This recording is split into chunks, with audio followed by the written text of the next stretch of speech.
Chapter 569. It was not impossible for them to leave to hide from the disaster, but no one wanted to do so unless it was absolutely necessary. If they were really forced to leave, just how great would the changes in the world be? It was unimaginable. Moreover, in the past 3 years, the construction of the houses and the planting of the fields were already on track. It was a good time for rapid development, but now they had to leave. They could only say that they were unlucky. Life was full of obstacles. No matter what would happen in the future, it had not happened yet.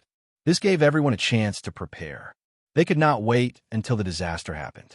They had a plan ahead.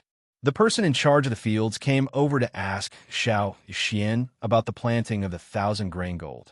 Last year, they did not know what the weather would be like, so they tried to plant some other seeds. The 1,000-grain gold could not be planted carelessly. It was even more precious than Jiju's seeds. That was why they did not plant any 1,000-grain gold last year. Now that the weather was back to normal, the person in charge of the fields was thinking about planting some new seeds. After discussion, Chi and the rest came over to ask Xiao Xian. After all, the decision on the 1,000-grain gold lay with Xiao Xian. No, don't be in a hurry to plant the seeds, Xiao Xian continued, seeing Chi-Chi's confusion. Not just the 1,000-grain gold. Don't plant anything else for now. As for the crops in the fields, if there are any ripe ones, keep them first, especially the grains we planted last year. Some of the crops in the fields were already ripe. According to the original plan, after the harvest, they would distribute the crops according to their work. But this time, in order to prevent the disaster, they had to change the plan. Meat could not be preserved for long, but grains and other crops could be preserved for a long time. If they could not find any prey by then, there was still food in the storehouse to solve the problem. Although they did not understand Xiao Xian's reason, since Xiao Xian had said so, Chi would do as he said. But if we do that, there will be a lot of empty space in the fields, Chi said. Chi said, in the past winter, the empty fields weren't left there all the time. The people in charge of taking care of the fields had used various planting techniques to fertilize the fields and wait for the seeds to be planted.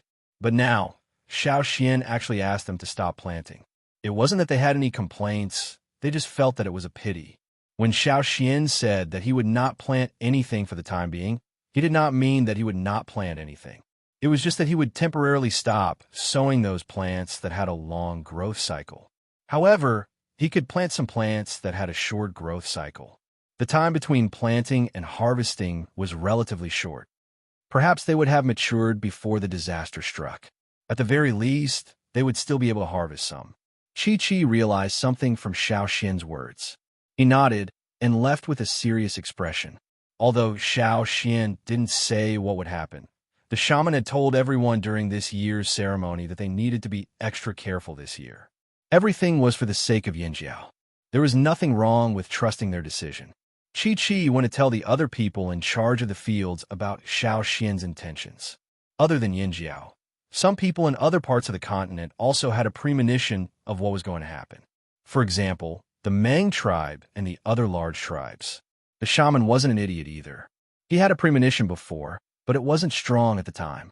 Now, perhaps because the disaster was approaching, his premonition grew stronger. Every tribe was making preparations. Far away from the fearsome beast forest, far away from the large tribes, at the border of the continent, near the boundless river. The drumming tribe's trading team had just returned from trading with the Pu tribe. On the way back, they carried bamboo baskets filled with all sorts of utensils and stood on the backs of large crocodiles. The crocodiles in the river swayed their powerful tails. Only part of their bodies was above the water surface. They looked around with cold, emotionless eyes. In the past winter, the tribes in other parts of the continent had encountered quite a bit of trouble. Some people even died of thirst. However, to the tribes living near the river, even though the heat was torturous, they could still withstand it. At least they didn't have to worry about water. The river they were in now was almost dry during the winter. At higher elevations, they could see the bottom. The mud at the bottom of the river was hard from the sun, so the crocodiles all ran into the river. Because of the crocodiles' help, the drumming tribesmen didn't get attacked by the other dangerous beasts in the river when they went to get water. Under such high temperatures, Not only were the people easily agitated, even the fish in the river were full of murderous intent. After winter, a few days of heavy rain caused these small rivers to rise again. However, it was only for a few days. During this period of time, the river had obviously dropped. When the crocodiles swam in the water, their mood was much worse. "Will the river dry up again?" asked a warrior from the drumming tribe. "Who knows? But even if it dries up, we still have the river next to us. There's plenty of water there. Anyway, we won't die of thirst." Another warrior, standing on the back of a crocodile, said indifferently, "People in the inland areas were seriously short of water, but they weren't. They didn't worry about the life and death of others. They only cared about their own tribesmen." The closer they got to the drumming tribe, the more strange the warriors became. "Why do I feel like there are a lot more fish today? I saw them too. I thought they were here to welcome us, but looking at them, it's more like what?" The warrior didn't continue, only frowning. The others had the same expression. They were familiar with the crocodiles. The tribe's totem was the crocodile. They could see the emotions of the crocodiles. In the past, there weren't as many crocodiles swimming in the river as there were now. However, along the way, they found that the number of crocodiles in the river was more than 3 times more than before. Twice as many crocodiles was already abnormal. They would look for the reason. Now, there were more than 3 times more crocodiles. This situation made them panic. Just as the warriors said, the crocodiles didn't look like they were here to welcome them. It was more like they were hiding from something. Even if the crocodiles didn't panic, such a situation made the drumming tribe explode. The shaman spent the night looking for the reason. His ability wasn't as strong as the shamans of other big tribes. He had a premonition that something bad was going on, but he couldn't compare to those big tribes. Therefore, he wanted to find some solutions and try to find out the specific reason for the crocodile's behavior. Day after day, the people of the drumming tribe still couldn't find the reason. However, more and more crocodiles came ashore, swam into the river, and lurked in the ponds of the drumming tribe. On the contrary, there were fewer crocodiles in the river. Without the crocodiles, there were more dangerous fish and river beasts in the river. For a time, the people of the drumming tribe didn't dare to go into the river. They only dared to go to the rivers with more crocodiles. One day, the warriors of the drumming tribe were patrolling on the river bank, heard a gurgling sound. They thought it was a river beast in the water and immediately became alert. However, they stared at the river for a long time and only saw some bubbles coming out of the river. There were no river beasts. The fishes with sharp teeth in the river jumped out of the water from time to time. When they fell into the water, they jumped around restlessly. Chapter 570. The changes in the boundless river made the people of the drumming tribe worried. The changes in the river lasted for a few days, but they didn't see any big movements. It was like seeing someone throw a huge stone at them, but they didn't see the stone fall. The shaman and chief of the drumming tribe couldn't sleep for several nights. Since the changes on the other side of the river, the crocodiles in the river collectively moved their nests away from the riverbank. Now their range of activity was also far away from the riverbank. Even if they had to climb a long distance into the water every day, they were willing to do so. This made the people of the drumming tribe even more puzzled and worried. What on earth made the crocodiles behave like this? Until one seemingly peaceful day, the ground suddenly shook. The crocodiles that were swimming in the water panicked and climbed ashore from the river. They continued to run away from the riverbank towards their new cave. The man standing on the crocodile's back was overturned. No matter how he shouted, the crocodiles didn't look back and kept climbing towards their new cave. After the earthquake, there was no more movement. When the warriors of the drumming tribe checked around, they found that there were many dead fish in the river. A few days ago, the fish that were fiercely jumping on the river and biting each other with their big mouths were now floating on the water with their bellies turned up, motionless. What's going on? The patrolling warriors hurried back to report this to the shaman and chief. In the following days, there would be an earthquake every 10 days or so. Moreover, the interval between each earthquake was getting shorter and shorter. It was getting more and more intense. The people of the drumming tribe followed the instructions of the shaman and the chief. They learned from the crocodiles and moved all their houses away from the riverbank. At that time, the water in many places on the mainland had dried up. The good thing was that the weather didn't change much. It was still the same as in previous years. However, every time it rained, the people of the tribe and the wanderers who depended on the tribes would rush to bring out the prepared pots to collect water. The tribes that were good at making pottery made a lot of money in such a strange living environment. In the past, large pottery was not easy to sell. Now, the best sellers were the terracotta jars and large pots. Making pottery was easy, but making good pottery was not easy. Many people's pottery wasn't of good quality. It was easy to break, and water would seep out of the walls of the jar. Some of them couldn't be used for long and weren't strong enough. They could only buy pottery from the trading places. It was the same in Yinjiao. The tourists would also request to use their labor in exchange for pots and jars. After the shower ended, the people inside and outside the tribe were all busy. They put the pottery that was placed outside to catch water into the house. Now, because of the special situation, if the shamaness felt that it was going to rain, she would inform the people in the tribe in advance. Then, when they saw the change in the sky, everyone would hurriedly move out the tools they used to collect water, filling up the outside. In the end, there was not much space for people to walk outside. However, when it was raining, not many people were outside. Everyone was busy fetching water. The shaking of the ground was not only felt at the edge of the mainland, but also felt in other places. Especially in the forest where Yinjiao was located, it was especially intense. Every time the ground shook, there would be chaos in the forest. Beasts would roar and birds would fly in disorder. What shocked Xiao Xian the most was that when he went out to hunt, he saw a volcano in the forest. The volcano had not erupted for a long time. There was a pool in the depression at the top of the mountain. Xiao Xian had been there with the hunting team. It seemed that the volcano hadn't erupted for thousands of years. There were many plants and animals living there.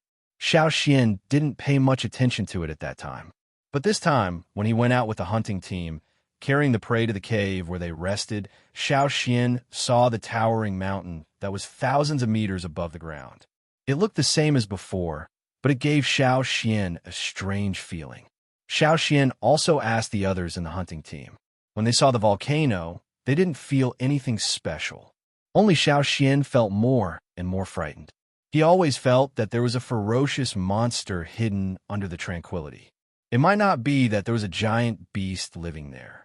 Xiao Xian just felt a wave of panic when he saw the volcano. It was his first instinct. There must be a reason for it. Then, the successive earthquakes made Xiao Xian have a guess. If that guess was true, taking a deep breath, Xiao Xian called the people who were in charge of the farmland and asked about the situation in the field. Some of the newly planted crops with short growing periods were close to maturity. They were just side dishes that the warriors didn't like. The non-totemic warriors in the tribe liked them because they were good for their health. When the land was empty, the people who were in charge of the farmland chose to plant these seeds. The harvested grains and some food that could be stored for a long time were all processed and stored in the warehouse. Weapons were being forged all the time. Everyone had been making preparations for the uneasiness in their hearts. Just as the earthquakes happened again and again, the rainy season came. According to the situation in the past, the rainy season here was not as obvious as the rainy season on the riverbank. It just rained more often. But this year, the rain was not only frequent, but also fierce. Everyone no longer took out the containers to hold the water. But this still couldn't reduce the panic in their hearts. Boom! The ground shook again. Many of the pots placed there to hold the water were overturned, and some even broke. Some people almost lost their balance. All kinds of utensils clanged against each other, and many children cried in the houses. This was already a very good situation. After all, the ground shook many times, and everyone was mentally prepared. They were not as panicked as they were at the beginning. It had only been 5 days since the last earthquake. The time interval was even shorter. Splash! The rain fell more rapidly. If it was in the past, many people living near the rivers would be worried that such a fierce rainstorm would cause the river to overflow and flood their farmland. But now, no one thought about the overflow of the river because the water level was still relatively low. The Lu tribe. The chief of the Lu tribe stood in front of the pool occupied by their tribe with a wooden face. This place had become a bottomless pit. Since the end of winter, the pool had not produced any water. Even now, when the rain was unusually frequent, there was no sign of water coming out of the pool. This rainy season was unusual. Many people had never experienced it before. The rainfall was heavy and turbulent, but the river still didn't rise. The people of the drumming tribe who lived on the edge of the continent felt it even more strongly. The patrolling warriors stood on the bank of the big river, looking into the distance. Those huge figures of the river beasts jumped out of the water, making a long roar. They had lived here for so long. Every year at this time, they would hear the river overlords roaring and leading the river teams away. But this was the first time they heard the river overlords not roaring like in previous years. This time, the roar was sharper and more urgent, making people more flustered.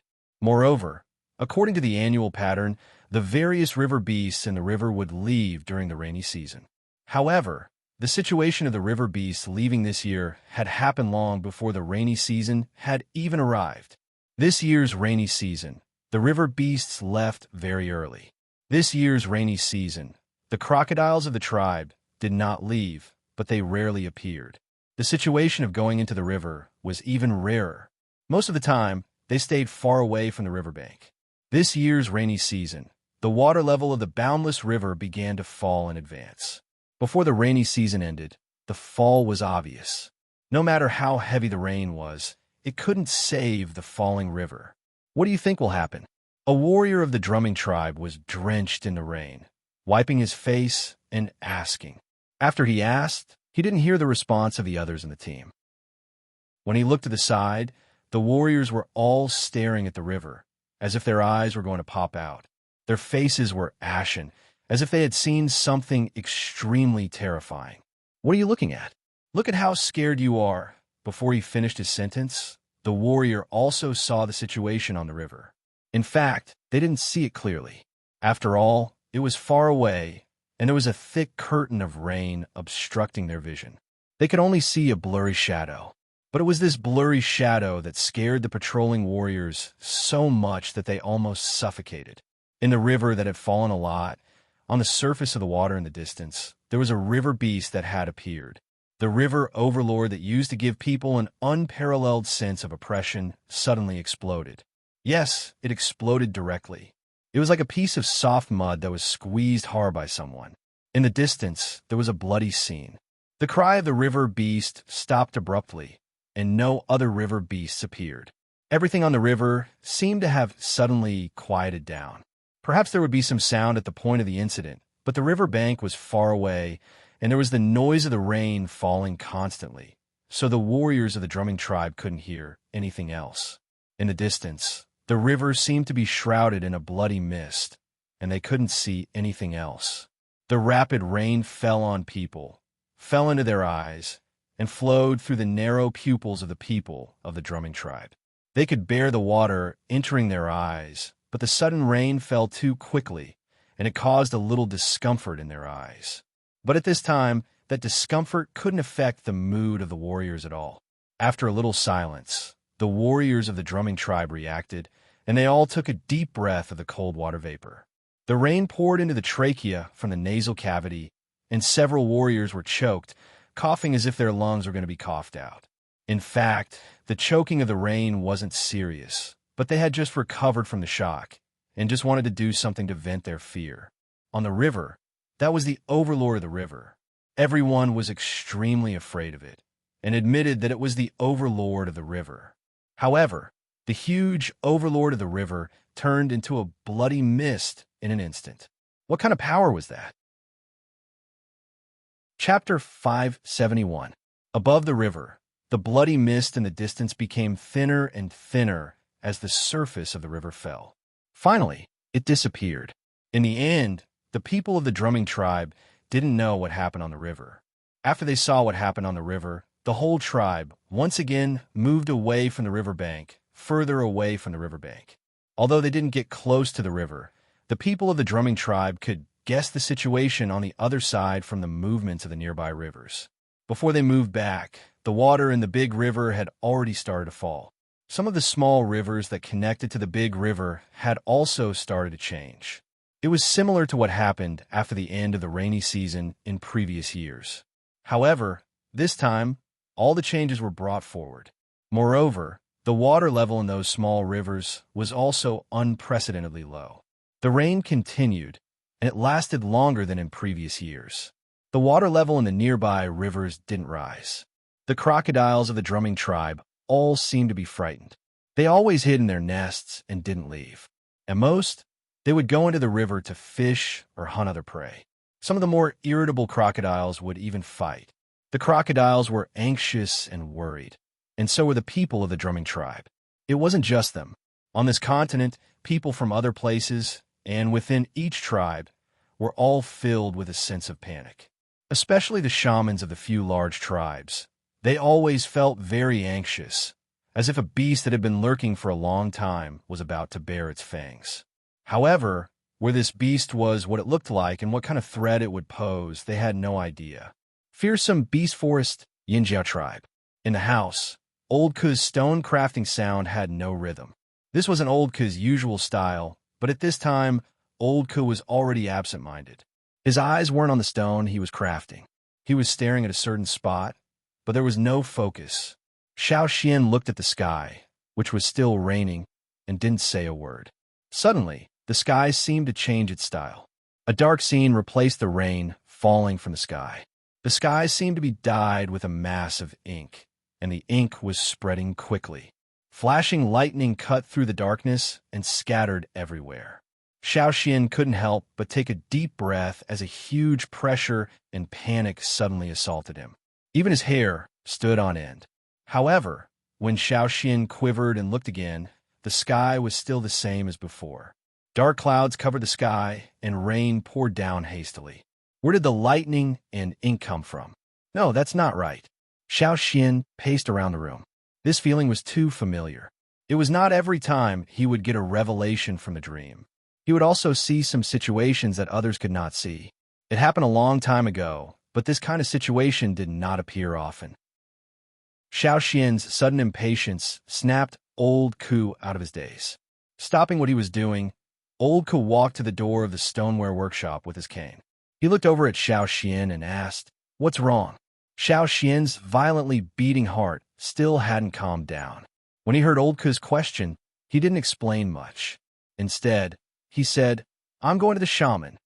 After taking 2 steps, he turned back to Old Ku and said, "You can make a hat, a hard one with a wide brim." After saying that, Xiao Xian hurriedly ran into the rain, leaving Old Ku standing there with a puzzled expression. He didn't understand why Xiao Xian wanted to make that kind of thing. The hat that Xiao Xian mentioned was made by Xiao Xian last year when they were farming. It was for the people who took care of the field to use it to hide Yangwang. Later, everyone weaved that kind of straw hat with rattan grass and remembered the style. Naturally, Old Ku was familiar with it. However, Xiao Xian just said that it had to be hard. If it was hard, they couldn't use normal rattan grass. Although he didn't understand why Xiao Xian said that, Old Ku still followed Xiao Xian's instructions and thought about what material to use. On the other side, Xiao Xian hurriedly ran to the shamans. When he arrived, the 2 shamans were discussing something. Seeing that Xiao Xian was in such a hurry, they stopped talking and asked what happened. If it was just a normal matter, Xiao Xian wouldn't be in such a hurry. Xiao Xian nodded and told the 2 shamans what he saw just now. Hearing this, the 2 shamans were shocked and the worry in their eyes grew. "What do you think that is?" The 2 shamans didn't know what that situation was, but Xiao Xian had a guess. He took a deep breath and tried to speak calmly and clearly. "I think that the volcano in the forest is about to erupt." "What?" The 2 old shamans were shocked and stood up from the animal skin cushions. The last time Xiao Xian went out with the hunting team and saw the volcano, he told the shamans about it when he came back. However, at that time, there were no signs and no one could be sure what would happen. But now, Xiao Xian felt that there was more than a 60% chance that what he said was true. The 2 shamans didn't know what kind of effect a volcano eruption would have, but they had learned about it from the records left behind by their ancestors. Is it really coming? The old shaman's voice trembled. His eyes were tightly shut, and his loose eyelids trembled. Then he suddenly opened his eyes and called in the two soldiers who were guarding outside. His tone was resolute, and he emphasized almost every word. Immediately inform the people above the leader to come here. Perhaps there were some old warriors who didn't want to leave, but at this time, the shaman showed his tough side again. In order for this operation to be carried out, the leaders must be informed. As long as the leaders could take the lead, the warriors under them would definitely not have any other ideas. In the past few years, some of the people in the tribe had become bolder. People's hearts were fickle, and not all of them were on the same side. Usually, the shaman could pretend that he didn't know, but at this time, he wouldn't allow anyone to have any objections.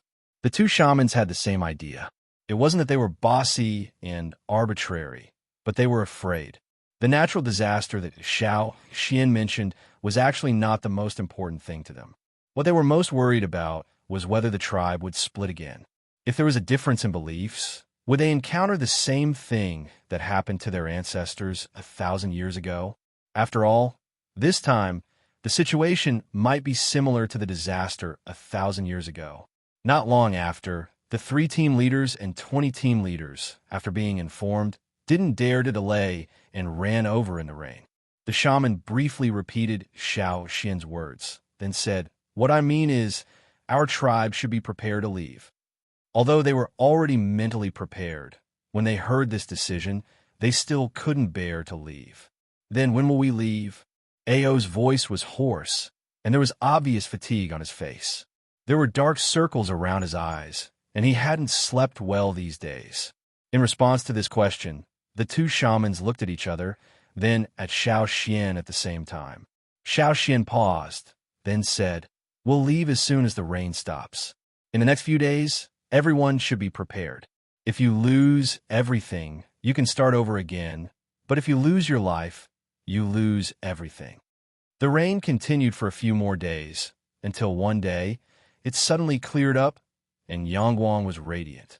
However, the Yinjiao tribesmen's mood wasn't as radiant as Yangguang's. They were already prepared to leave this place that they had devoted themselves to for more than 3 years. Chapter 572. The Yinjiao people were already feeling gloomy after leaving their homeland, which they had painstakingly rebuilt for 4 years. There were still unknown dangers and an uncertain future ahead of them. Everyone's emotions were very unstable. The meaning of the old haunt was different from other places. This was the root of the Flaming Horn tribe. However, without the fire seed, the meaning of the old haunt seemed to have changed a little. No matter what, the old haunt was different. Leaving this place, everyone's hearts were extremely complicated. Their footsteps were heavy. This was different from the last large-scale migration. Last time, they had embarked on the migration road with endless hope and longing, endless motivation, and a constant feeling of returning to their roots. But this time, they seemed to have felt the feelings of their ancestors 1,000 years ago. Although they were only leaving temporarily, would they really be able to return in the future? When they returned, would this place still be the same as before? The crops in the fields had all been harvested. The immature ones had been pulled out and brought away. The animals in the animal pens, except for some cubs, had all been slaughtered in advance to make jerky. In addition, the tribe had rushed out many carriages. There were oxen, horses, and other livestock to pull the carriages. There were also a few ferocious beasts in the tribe. They had pulled carriages before, so they were very experienced. This time, there were many carriages. There were materials in the forest, as well as metal tools. Some parts of the beast carriages that were not suitable for use with stone tools could be replaced with metal tools. That way, the beast carriages could be made more sturdy. Therefore, compared to the last large-scale migration, there were many more people in the group this time. There were also many carriages. Among them, there were some beast carriages that were made to look like big boxes. No one was allowed to go near them. Except for a few people in the tribe, anyone who went near them would be severely punished. Inside the carriages were the veins of the sky that had been dug up again. The largest carriage was used as a temporary flower pot. and the 1,000-year-old veins of the sky had been transplanted there. If the weather was good, the guards would open the wooden boards above to let the plants bask in the sun. Fortunately, the veins of the sky were not as big as cabbages. Only the roots were a little damaged. After all, the longest part of the veins of the sky was its roots, which were like the pulse of a human. In the middle of the group, there were dozens of large carts filled with food, and there were also many guards around them. The people in the team did not bring much food. Most of the food was transported together. However, Yinjiao did not care about the wanderers. If they wanted to leave with the team, they could follow the team. If they did not want to follow, they could go wherever they wanted. Some of the tourists felt that Yinjiao was making a mountain out of a molehill and did not intend to leave. They even thought that after the Yinjiao left, they would go into the forest and live in the Yinjiao people's houses. They had been thinking about those solid stone houses for a long time. This time, the Yinjiao tribes were migrating and no one could stop them. It was a good opportunity to occupy them. Maybe they could even live in the houses of the Yinjiao shamans and chiefs. He had to enjoy it. Some wanderers still decided to follow Yinjiao because they had learned their lesson from the previous changes. There weren't many people who left for other places. They were aware of the fact that they could either stay or leave with the Flaming Horns. If they didn't choose either option and went to other places, it would definitely be more difficult. They might not even have a chance to survive. The movement of more than 10,000 Yinjiao tribes was too obvious. It was impossible to avoid the eyes of others. In just 4 years, Yinjiao had migrated again. It was simply unbelievable. All the tribes who knew about this thought that Yinjiao was crazy. Did they think that migrating tribes was a game? How long had it been since the last migration? Why didn't they stop? Were they joking about the fire seed? Wait, where did they hide Yinjiao's fire seed? They did not seem to feel it. However, because the frequency of the earthquakes had increased and the battle for water had become more intense, many people only talked about it at the beginning. After that, they no longer paid attention to Yinjiao. Those who were fighting for water continued to do what they were supposed to do. Of course, there were also people who tried to figure out what Yinjiao's actions meant. Xiao Xian had already sent people to inform the Lu tribe. The Hui tribe was too far away, so Gigu sent his snow falcon to inform them. After all, they were cooperating with the Lu tribe. They should be informed of the migration and be careful. The horses that pulled the carriages were domesticated by the Hui tribe. They were more reliable than those bought from other tribes. They were calmer in the face of danger. There were a lot of blind robbers on the road, but they were all mercilessly chopped down. There were even robbing gangs that were formed by people from the same tribe. Because they couldn't compete with other tribes and couldn't seize the water source, they changed their way of survival. Robbing. When robbing in a gang, the more people there were, the better. With a plan and premeditation, the success rate was much higher. After tasting the benefits, they became more ambitious and gradually shifted their target to larger groups. This time, Yinjiao was targeted by them. It was because Yinjiao's carriages filled with food were too attractive. They could smell the smell, even if they covered it with cloth. They did not want to give it up. And when it came to robbers, the Yinjiao people never held back. They killed whoever came. This year's rainy season lasted for a long time. After the rainy season ended, the time for the 2 moons to coincide was approaching. Until that day finally arrived. The 2 moons were full, illuminating the night as bright as day. Ever since they came here, the Yinjiao people had not experienced the fear of the 2 moons for a long time. Once again, it shrouded their hearts. Xiao Xian felt his eyelids twitch. A strong sense of uneasiness rose in his heart. Cold sweat inexplicably broke out, as if a basin of water had been poured over him. His bones felt like they were frozen. It was extremely cold. Xiao Xian, what's wrong? Zheng Luo asked. It was not that he was suspicious, but Xiao Xian did not look right. They're here. Xiao Xian said these 2 words almost without thinking, as if it was an unconscious reaction. Zheng Luo wanted to ask more, but the originally resting fearsome beast suddenly stood up in fright. Then, the cows and horses pulling the carriages and other animals also became anxious. Boom! The earth rumbled without warning. The ground beneath their feet shook violently. Those who were asleep were jolted awake. Many people lost their balance and fell to the ground. Crack, crack, crack. The sound of the earth splitting open tore apart the peace in everyone's hearts. People were trembling uncontrollably due to extreme fear. Even though they had been warned of what they might encounter, even though they had been mentally preparing themselves, even though they had experienced earthquakes many times, this moment was something that they had never encountered before. Under the white night sky, between the cracks in the earth, a vast and terrifying aura rushed out. It was so powerful that no one could think of resisting. That wasn't something that any beast could do. Not even the beast kings that people thought to be unstoppable could have such destructive power. This was the power of heaven and earth. This time, it was not like the previous earthquakes that were just for fun. Then, there was a violent rumble that almost made everyone lose their hearing. The people in the group stared blankly at the place they had walked before resting. There, a rock wall with no end in sight rose from the ground. It was as if a pair of hands had broken off the earth. The ground shook violently, dispersing everyone's thoughts. At that moment, their minds were blank. Any kind of power could only be truly experienced after experiencing it personally. In the past, they could not understand why their powerful ancestors were forced to leave their homeland. Now they felt it, and this was just the beginning. The night was as bright as day. Everyone was anxious. Chapter 573. When the night gradually faded away and the two moons were finally replaced by the sun, the earthquake was still not over. Ferocious Beast Mountain Forest.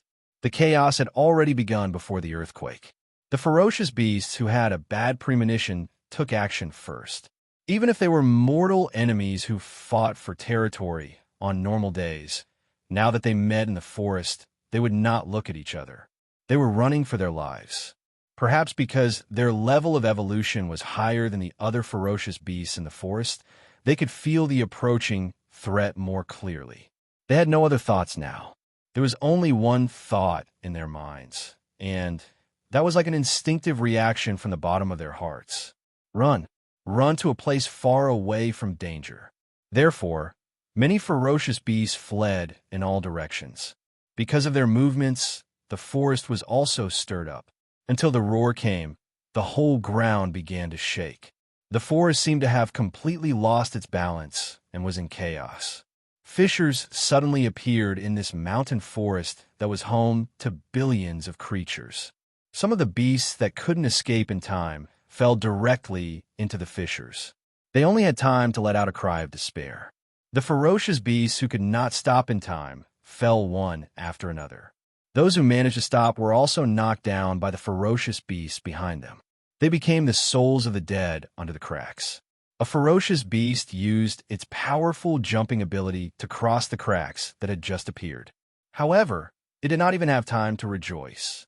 In the next moment, a rock wall suddenly rose from the ground and appeared in front of it. The whole ground shook violently, constantly letting out deafening roars.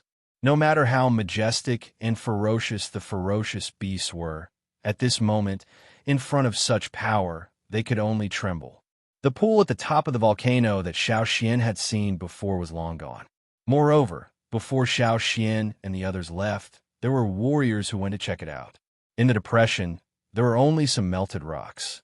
And now, when the sun rose, with an earth-shattering bang, terrifying and violent volcanic ash and rocks shot high into the sky. The shock wave dispersed the clouds around the top of the mountain at a speed visible to the naked eye. It quickly spread out in a circle and spread further away. When the volcano erupted, the peaks of the few mountains near it collapsed instantly. The clouds above the mountain pass were even more vulnerable. They were completely pierced through by the black, yellow, and white rocks and dust. The sudden eruption of the volcano that had been dormant for nearly 1,000 years brought scorching hot air currents that poured down like a waterfall towards the surrounding forest. Crimson lava fiercely surged down from the mountain pass. Lightning appeared in the clouds and around the black and white smoke high up in the sky. It flickered as if there was a pair of gigantic hands holding the lightning and wantonly scribbling there. There was no pattern and there was no intention of restraining it. More and more black smoke spewed out. The rising black smoke was like ink, dyeing the sky black. It was even more powerful and overbearing than the dark clouds. Moreover, they were expanding at an extremely terrifying speed. The ferocious beasts in the forest ran with all their might. The huge and thick ancient trees were knocked to the ground. Some of the weaker beasts were directly knocked to death. They had no time to dodge at all. The carcass of the ferocious beast that had been killed by the tree didn't even last a second. In the next moment, it was trampled into mud by an even larger beast running from behind. The tree that had caused its death was directly knocked down. The cracking sounds were like the screams of the forest. All around them were frantic beasts. Big and small, they ran without any sense of reason. The slightest bit of carelessness would cause them to crash into each other. They were already so scared that they didn't have any ability to think. They could only rely on their instincts to run away from danger. As for the rest, they could only resign themselves to fate. This kind of situation was already beyond the control of these insignificant creatures. In the place where the Yinjiao tribe was located, there were still wanderers who hadn't left with the Yinjiao team. They had stayed here for the first 2 days and felt very comfortable.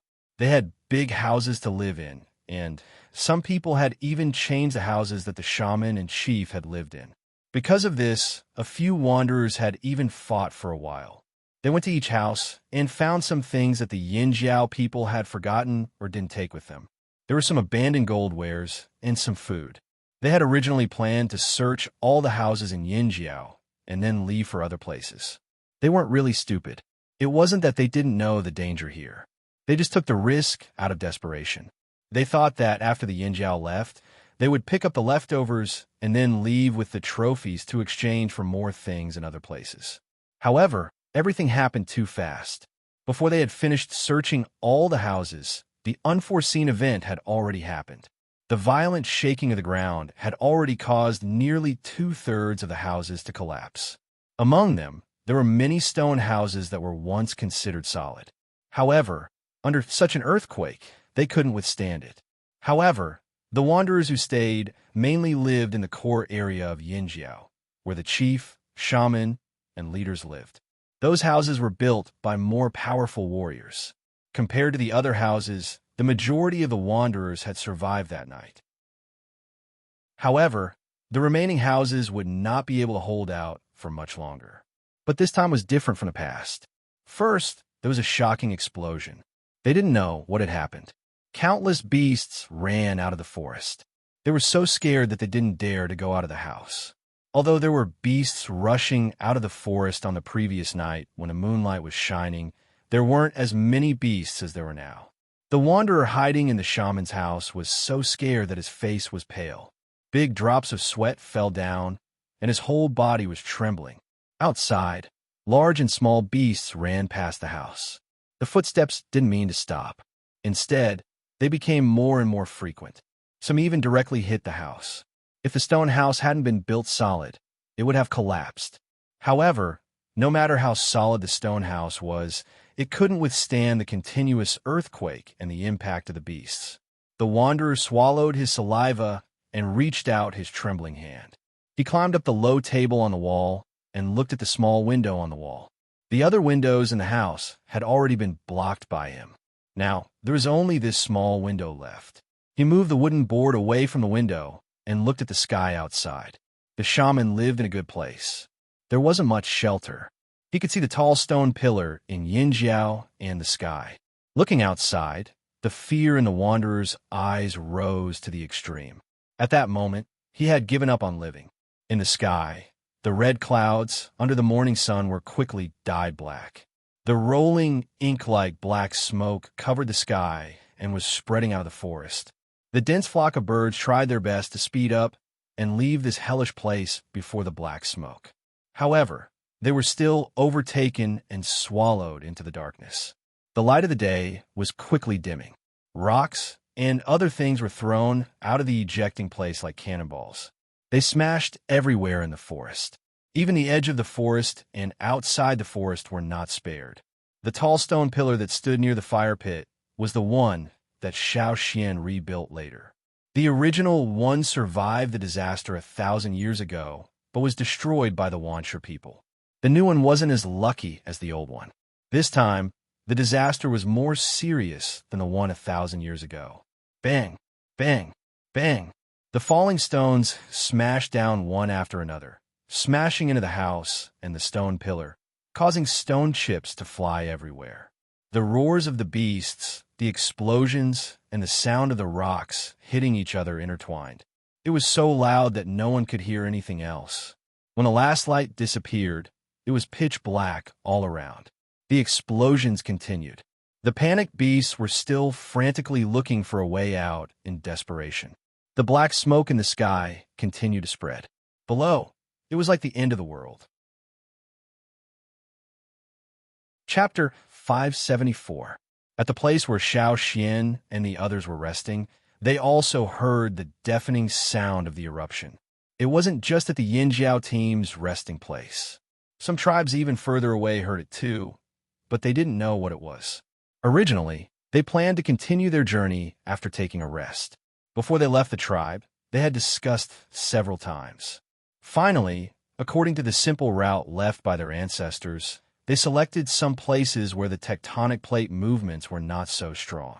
In Xiao Xian's opinion, the places outside the earthquake zone would always be safer. Xiao Xian didn't draw out a long route. Back then, their ancestors walked directly to where the drumming tribe was today. Xiao Xian's route was inland. With such strong seismic activity, he didn't know what would happen at the edge of the mainland. Although inland was also dangerous, it was safer. Now, they were only halfway along the route. They hadn't really reached the inland and were still some distance away from the big tribes. The snow falcon that delivered the letter to the Hui tribe had just returned. It came back, trembling, and landed on Gigu's shoulder. It wouldn't fly no matter what. Should we continue? Ao stabilized his shaking body and asked Xiao Xian. The earthquake was still going, but it was sometimes weak and sometimes strong. When it was weak, they could barely walk. When it was strong, they couldn't even stand. That was why everyone was panicking. No, Xiao Xian shook his head. He looked at the sky and said to Ao and Zheng Luo, "Continue to rest here. We might not be able to leave for a few days." The two chiefs' hearts skipped a beat. "We can't leave? What do you mean? Was there something worse?" This was the result of Xiao Xian's rope divination when the earthquake was weak before the sun appeared. At least 5 days. We might have to rest first. Tell everyone to get ready. Don't go near the cracks. Don't get separated. Take out your hats, Xiao Xian said. Although they didn't know why Xiao Xian said that, the two leaders still followed Xiao Xian's instructions. The group that was slightly scattered due to the earthquake gathered together. Food and water were distributed, and the hats that they had made before leaving the tribe were also taken out. Not long after, the sentinel exclaimed. Everyone looked in that direction. On the horizon, darkness was spreading towards them at an extremely fast speed. That direction is... Ao's voice trembled. That was the direction of the ferocious beast mountain forest, and the black sky was coming from there. The spreading blackness caused a lot of panic. What is that? What's going on? The restless, ferocious beasts and reared animals were forcibly held down. Xiao Xian comforted Caesar, and then said to old Ku, who was leaning against Caesar, "Put on your hat." It didn't take long for the black sky to spread above the group. Under the black smoke, dust and small pieces of rock fell, hitting people's hats made of different materials and making a fine tinkling sound. Because they were already some distance away from the forest, large pieces of rock wouldn't fall here. Most of it was dust and small pieces of rock. For the tribesmen, it was fine as long as they wore their hats. An old warrior covered his face with a thick linen cloth to block the flying dust. He wore a large animal skin cloak and held his child in his arms. He wrapped the cloak so that only a small mouth could be seen. Pulling on the leather rope tied to his chin, the old man pulled back the hat made of big nut shells from the forest that had been blown up by the wind. He knocked on the hat to shake off some of the dust on the hat, and then looked at where the leaders were. Although it was very dark now, he could still see some moving figures. As long as the elders, leaders, shamans, and leaders were all here, they should be fine. It had to be said that Xiao Xian's actions did indeed calm people down and reduce a lot of panic. Many people felt that the elders and shamans must have expected such a situation and must have countermeasures. In fact, Xiao Xian didn't have any countermeasures. Up until now, he had tried to predict the future with his knot divination, but he hadn't succeeded. Maybe it wasn't time yet, or maybe he didn't have enough ability. He could only endure. If he could survive this ordeal, perhaps he would be able to find out more. The black smoke in the sky covered Yangguang, and the surrounding temperature dropped a little. According to Xiao Xian's divination results, the situation would remain like this for at least 5 days. Moreover, Xiao Xian knew in his heart that even if they survived this disaster and returned to the fearsome beast forest, it would be impossible for them to farm in a short period of time. As for prey, it would probably be difficult to find them. How many beasts in the forest could survive this change? If Yin Jiao returned, how would they survive? Xiao Xian looked at the dark sky and thought hard. At the same time, in the distant sea, there were also some eruptions similar to the one in the fearsome beast forest. There was also black smoke spewing out, spreading from several places, and finally covering everything under the black smoke. The volcano in the fearsome beast forest had its peak cut down by hundreds of meters.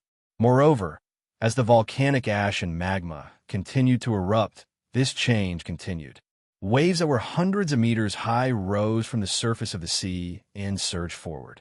Then, even higher waves followed closely behind, one after another, crashing toward the land. In the desert, darkness was spreading. Some wandering slaves were screaming in horror. They didn't know what was going on, but not long after, they couldn't scream anymore. The waves hit the desert and swallowed everything near the coast. The people who thought that they could survive and build their own power lost all hope. The people of Rock Hill City rarely cleaned up the forces near the coast. In the past, many people didn't understand. There were even some remnants of the slave masters who were rising up, but the people of Rock Hill City didn't care. Now, some people suddenly had a strange thought. Did the people of Rock Hill City know that this would happen? However, even if they were confused, they couldn't find the answer. A series of tsunamis swallowed up nearly a third of the desert. To be exact, it wasn't swallowed up. A large part of the desert that was swallowed up had disappeared along with the violent shaking of the ground. In other parts of the desert, even places that weren't hit by the tsunamis were not peaceful. Sand waterfalls that sprayed out without warning or sudden sinking of quicksand swallowed many people and beasts. Many places were in a state of panic. The calmest place was probably Rock Hill City. Even if there were big changes in the surroundings, the place where Rock Hill City was located wasn't affected much. There was an impact, but it was small. Although there was an earthquake here, it wasn't very active. There was also no quicksand or sand waterfall. The tsunami's impact had been greatly reduced not far from Rock Hill City. To Rock Hill City, it was really not a big deal. A long time ago, someone asked the king of Rock Hill City why he built a city here. With Rock Hill City's strength, they could have taken a better place. The king of Rock Hill City smiled, but didn't say anything. Every king of Rock Hill City knew the reason, but never told others. Even many of the Sure family's descendants didn't know the reason. Only the successor had the right to know. The darkness continued. As the earth quaked and mountains swayed, no one knew just how great of a change had taken place. Chapter 575. On this continent, there was almost no place that was peaceful. Xiao Xian had no way of knowing how the people in other places were doing. In this world, there was no need to expect anyone to rescue them when they encountered a disaster. You had to rely on yourself. The earthquake was still going on, and the darkness in the sky had not dissipated. 2 days had passed, but there was still no light. A thick layer of dust had accumulated on the ground. If you lay still on the ground on the first day, you would be buried by the falling dust on the second day.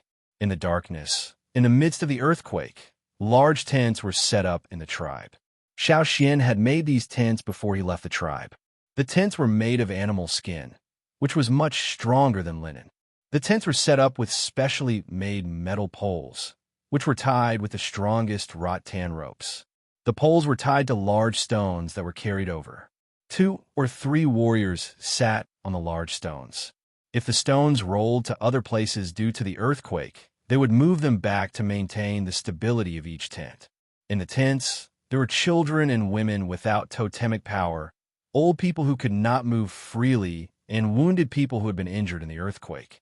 Many people were injured in the earthquake, and their meridians were severely damaged. If it was in the past, their injured hands and feet would be crippled, or their lives would be in danger. However, with the veins of the sky, the situation was different. Not only could they save their hands and feet, but they could also save their lives. Xiao Xian walked quickly in the team.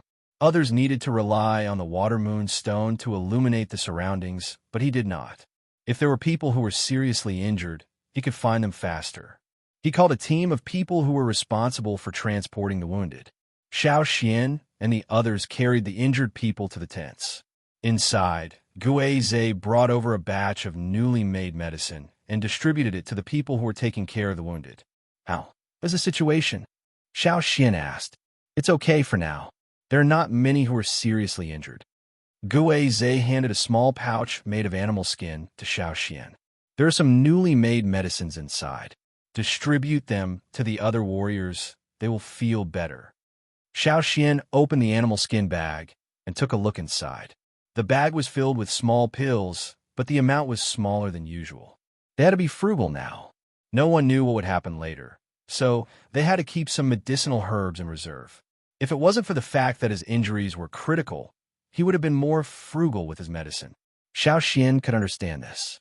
In the past, when Xiao Xian was studying herbs in the tribe's medicine house, he had tried to make pills. Later, when everyone saw that pills were more convenient, they gradually began to adapt to such pills. As for the pills that Gue Zhe made, in the past 2 days, because of the dust falling from the sky and the unpleasant smell in the air, many people in the team had developed some minor problems. The warriors were better off, as they had a stronger resistance, so the symptoms were not obvious. However, those who had not awakened their totemic power were unlucky. They could not breathe properly, and their lungs were damaged. Even if they were covered with linen cloth, it was useless. The pills that Gue Zhe gave them were for this situation. The warriors would not stay in the tent like those who did not have totemic power. They had to be outside to guard against all kinds of dangers, and they also had to look for the injured. Their bodies were more or less affected. Although they could not see it now, it did not mean that they would be safe in the future. Therefore, it was always good to take some medicine as a precaution. When Xiao Xian went outside to distribute the pills, he bumped into Duo Kong, who was coughing. He was annoyed by the linen cloth, so he took off the linen cloth that covered most of his face. As a result, the dust that fell off was inhaled into his nose, and he choked until he almost collapsed. "It's time to take your medicine."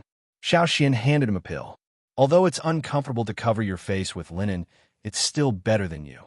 Xiao Xian did not need to say more. Duo Kong was already regretting it. He stuffed the pill that Xiao Xian handed him into his mouth and took a big gulp of water from the water bottle that was hanging on his waist. The refreshing feeling dispersed the pain in his throat from coughing, and his breathing became smoother. After he recovered, Duo Kong sat on the ground. He did not care about the layer of dust on the ground and asked Xiao Xian, "What should we do from now on?" Xiao Xian knew that they were starting to panic. Not only Duo Kong, but the others, the chief, the shaman, the various leaders, and even the soldiers who did not say anything but looked worried and anxious, were all worried. After all, they had never encountered such a thing before. After these 2 days, no one could remain calm. Xiao Xian thought for a while and called Ta, who had just left the tent after sending the injured, over. He passed the pouch with the pills to him and asked him to distribute the rest of the pills to those who had not taken the pills. Then, like Duo Kong, he sat on the ground, tilted his head, and patted the layer of dust on his hat. He took out a straw rope from his pocket. When Duo Kong saw Xiao Xian like this, he quickly took out a water moon stone to light up the area, so that he could see more clearly. In these 2 days, Xiao Xian had also performed a divination. He could only tell that it was temporarily safe to stay here. There were 3 places where the earthquake was the strongest. One was in the fearsome beast forest, one was in the direction of the desert, and the last one was much weaker than the first 2. It was in the direction of the great river that the ancestors had taken. This place was not close to the three most dangerous places. Although there were earthquakes, it was enough to be a temporary resting place.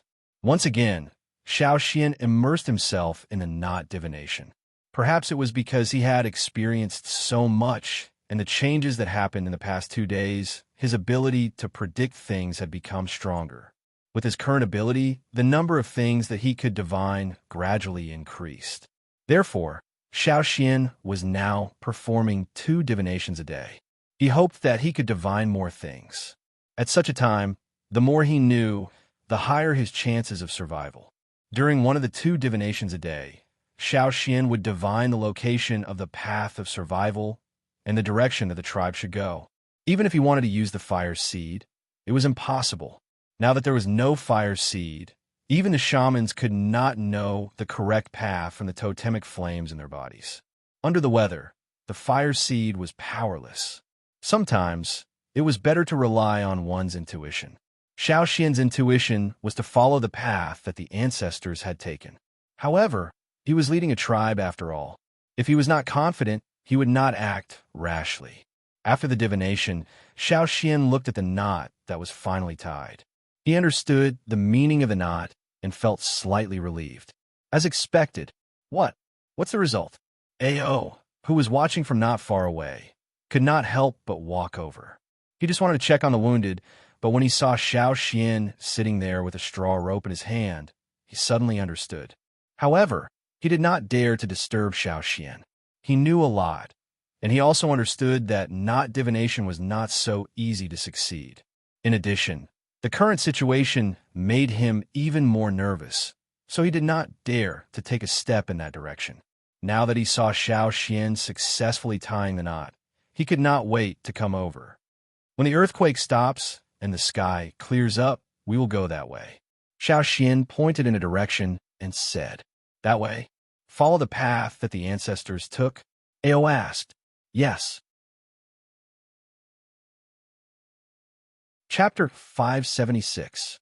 In fact, as long as there was a definite conclusion, it would be a very good comfort.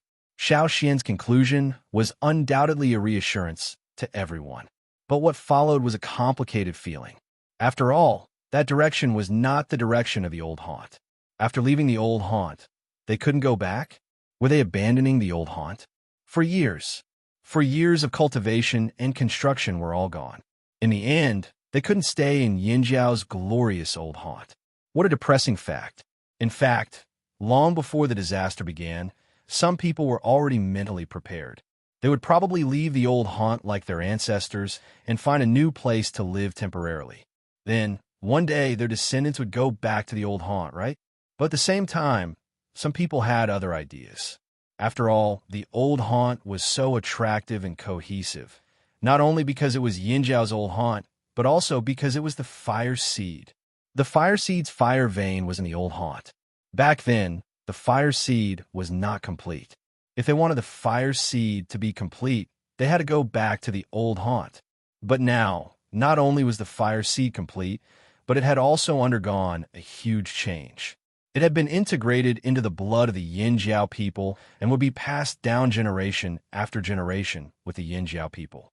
Without the fire seed, the old haunt's meaning was still special, but it was no longer a place they had to stay. From a moment, they chose to integrate the fire seed. This was the result they had decided. The earthquake under the darkness was still going on, as if the earth was carrying out some kind of plan. Under the darkness, the insignificant people had no way of knowing the truth. Only when the darkness receded and the earth stabilized could they explore. 3 days later, after a loud bang and intense shaking, the tremors began to slow down and were less frequent. After the last violent tremor, the number of injured people increased again. There were also casualties in the group. Fortunately, the number of deaths was not high. The thick black smoke in the sky began to fade after the earthquake slowed down. The change wasn't fast, but it was obvious. After a while, one could see some moving figures even without the help of the water moon stones.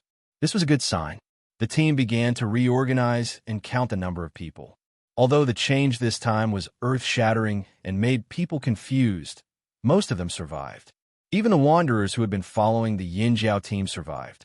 In a small tent, Xiao Xian, the shaman, the chief, and the leaders were all gathered there to decide on the next step of the plan. So far, it was almost the same as Xiao Xian's divination. Therefore, everyone did not doubt the direction that Xiao Xian said they should go in the future. However, they were still thinking about the old place, especially Ao and the others. The reconstruction of the old place was almost done by their hands little by little. But now it might all be destroyed. How about this? Xiao Xian said after thinking for a while. When the earthquake stops and the sun rises, send some people to the old haunt to check it out. Whether they can continue to live there or not, we have to be prepared. The shaman nodded in agreement. Of course, if it weren't for the fact that his body couldn't keep up, the shaman also wanted to go and check it out. However, in the current situation, it was better to hurry up. He didn't want to be a burden and let the stronger soldiers rush over. As long as they could get a result, whether it was good or bad, it could make people feel relieved.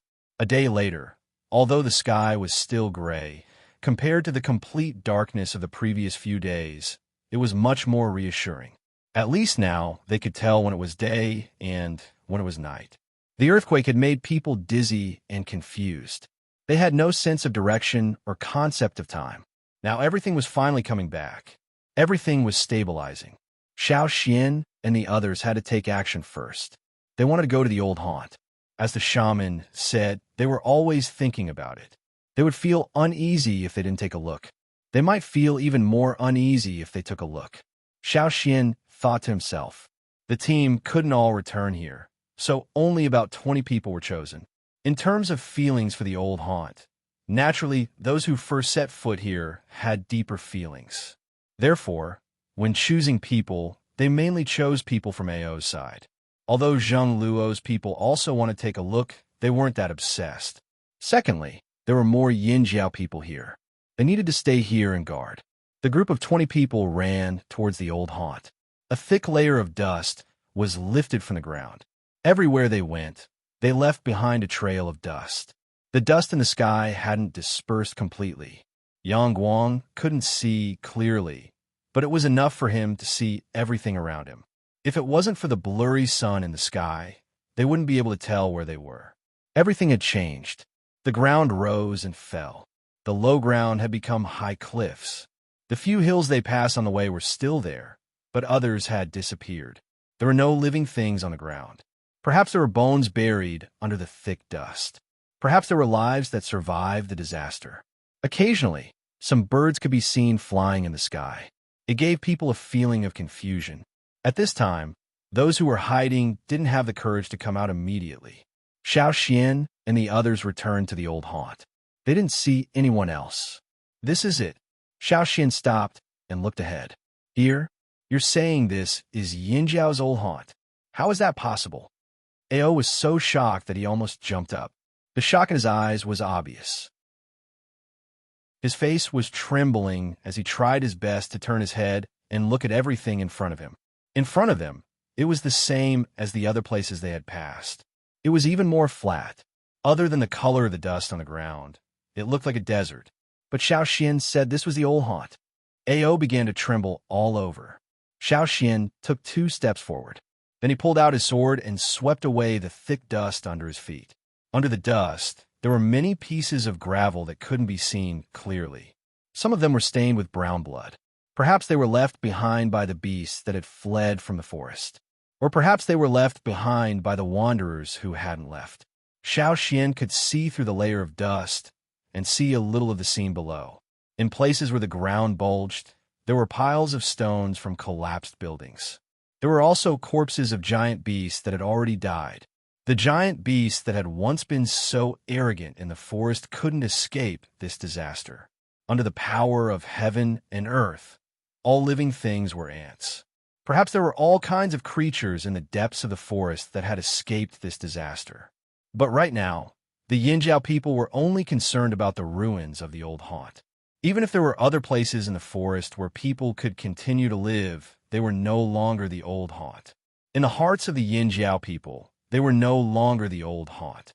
The black dust under his feet had a pungent smell. Xiao Xian picked up a stone and pulled it up. It was only half a meter long and incomplete. If it weren't for the patterns on it, Xiao Xian wouldn't have recognized it. This was the stone pillar that he had personally engraved the patterns on. Now, the stone pillar had fallen, and the cracks were even more severe than the one that had been destroyed by Wan Shi. There were already many craters on this piece of wreckage, and the original patterns had been destroyed. One could only imagine the situation at that time. This was much more terrifying than what their ancestors had encountered. Although the old haunt had changed a lot after their ancestors left, many things had been preserved. The forest was still there. But now, as far as the eye could see, there was only one word to describe it: destruction. It was a complete and utter destruction. After 4 years, all traces of life were gone. The dense forest and towering mountain peaks were all gone. All that was left was a wasteland. Even Ao, who had always been calm and steady, couldn't help but choke with sobs. Some of the warriors cried. Pitter-patter, pitter-patter. Drops of rain fell from the sky and soon became rapid. The raindrops hit the wasteland, splashing up a lot of dust. There was a lingering smell of destruction in the air. The rain began to wash away the haze in the sky. Some gray rain fell on Xiao Xian's face, leaving mud-like marks. A group of 20 people stood in the rain in silence for nearly an hour. Then, they knelt towards the land, performing the highest ceremony of the tribe, offering sacrifice and farewell. Perhaps they wouldn't be able to live here again in their lifetime. Perhaps, one day in the future, their descendants would bring the tribe back to this homeland that had been restored. Even if there were still unstable factors lurking here, an old place was still an old place. This was the persistence of the tribesmen. The rain became heavier, and the dust on the ground turned into mud. After kneeling on the ground, the group of people were covered in black mud. But at this time, no one cared. When they got up, the sorrow in their eyes had disappeared, and what was left was determination. There was still a road behind them. They had only walked a small part of that road, and the rest of the tribe was waiting for them. Looking at the old haunt on the wasteland again, the group of 20 people turned and left. Chapter 577. When they returned to the team, the weather had begun to clear up. After the continuous darkness and turbidity, they saw the clear sky again, which made them feel much more relaxed. A rainbow appeared in the distance. However, at this time, no one wanted to take a look at those wonders at all. They were all worried about the future. During the time when Xiao Xian and the others left for the old haunt, several groups of people were sent out to inquire about the situation in different directions. Knowing more information about other places would be beneficial for Yin Jiao's later actions. When Xiao Xian and the others returned from the old haunt, several groups that had gone out also came back one after another not long after them. According to them, there wasn't a single place that wasn't damaged. However, some tribes suffered heavy losses, and the terrain changed greatly. The ground cracked, and countless houses collapsed, and some even disappeared. However, some places didn't suffer as much damage. The most obvious ones were the places where the large tribes were located. Some small and medium-sized tribes were hit to varying degrees, but comparatively speaking, the big tribes, such as the Mang tribe, the Eight Limbs tribe, the Longbow tribe, and so on, suffered some losses, but to the whole tribe it was not too big of a blow and didn't hurt their bones. Where they were, the earthquake was not too violent. In terms of degree, it was probably similar to where we were resting. The returning soldiers said, "I heard that thousands of years ago, many tribes were not in their current positions. For example, the Mang tribe and the Eight Limbs tribe were not close to each other. They migrated later." Ao said, in the past 4 years, he had learned a lot of information from the people in the traveling group. It seems that they also migrated at that time. It's just that they did not migrate far away and occupied several relatively stable places. That's why they suffered less damage during the catastrophe. Xiao Xian said, "Every tribe settled down for a reason. They wouldn't settle down there for no reason. Just like how the flaming horns used to live in the fearsome beast forest, they hunted for prey. For a tribe that no longer hunted for a living, a relatively stable land with fertile soil and a water source was a very good place to settle down. No wonder those tribes didn't do anything. They were already prepared. The shaman sighed. It was because the ancestors of those few tribes had occupied several relatively stable and convenient places to develop during the earthquake that they were able to avoid the disaster of that year and this time. However, some small tribes that happened to be in the areas where the earthquake was intense were unlucky, and some of them were even exterminated. That's why a good place is so important. The two shamans sighed in unison. However, how could a good place be so easy to find? Back then, Yinjiao lived in the ferocious Beast Mountain Forest, which was far away from the few places where the earthquake was relatively weak. They didn't have time to fight for territory, so later on, the tribe had to travel far away to find a place to live. So where would Yinjiao go this time? In fact, as early as when Xiao Xian pointed in that direction, Wu and Ao had thought that it might be the place where they used to live, but they immediately denied it. After all, there was still a river that they couldn't see on the other side of. At this time of the year, how could they get there? Or would they have to wait another year to get there?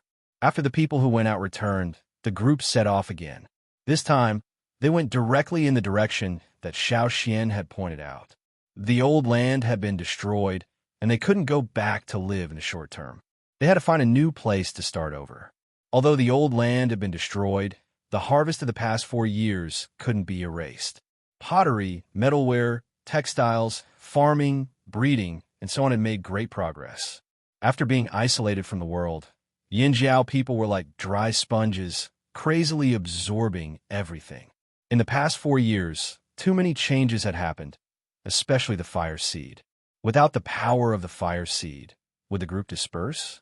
This was a huge stone hanging in the hearts of the shaman and the chief. However, they had to take it one step at a time. First, they had to find a new place to live. Xiao Xian looked at the new knot. He just wanted to confirm where the road was. How is it?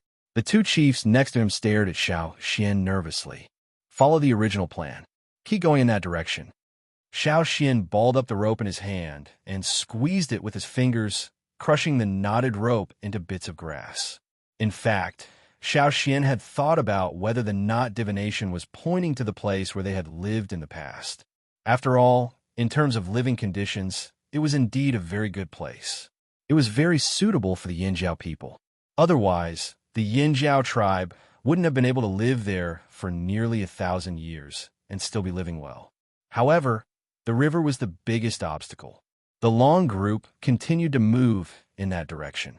Many of the carriages and ox carts had been destroyed in the disaster, so they couldn't accommodate more people. Sometimes, they used animals to carry the injured. Along the way, they encountered many robbers. However, Yinjiao had many people and tight defenses, so they didn't let the robbers succeed. Most of the robbers were from small tribes. The disaster of their tribes was almost a devastating blow to them. They had no food and no manpower, so they could only crazily fight for the loot. Yinjiao's route was different from when they first went to the old haunt. After all, they spent more time on boats back then, but now they were walking. Some of the big and small rivers that had dried up were now gradually rising. Although they didn't know what was going on, this trend was always good. The Yinjiao tribe moved again. The news of the destruction of Yinjiao's old haunt was spread by some long-distance trading teams. More and more people knew about it. Naturally, there were people who were doubtful. Along the way, they even met people from a longboat tribe who came over and said that they could help, provided that Yinjiao gave them something in exchange. The longboat tribe was after the green-faced fang beasts. The 7 green-faced fang beasts in Yinjiao's group were drugged when they left the tribe.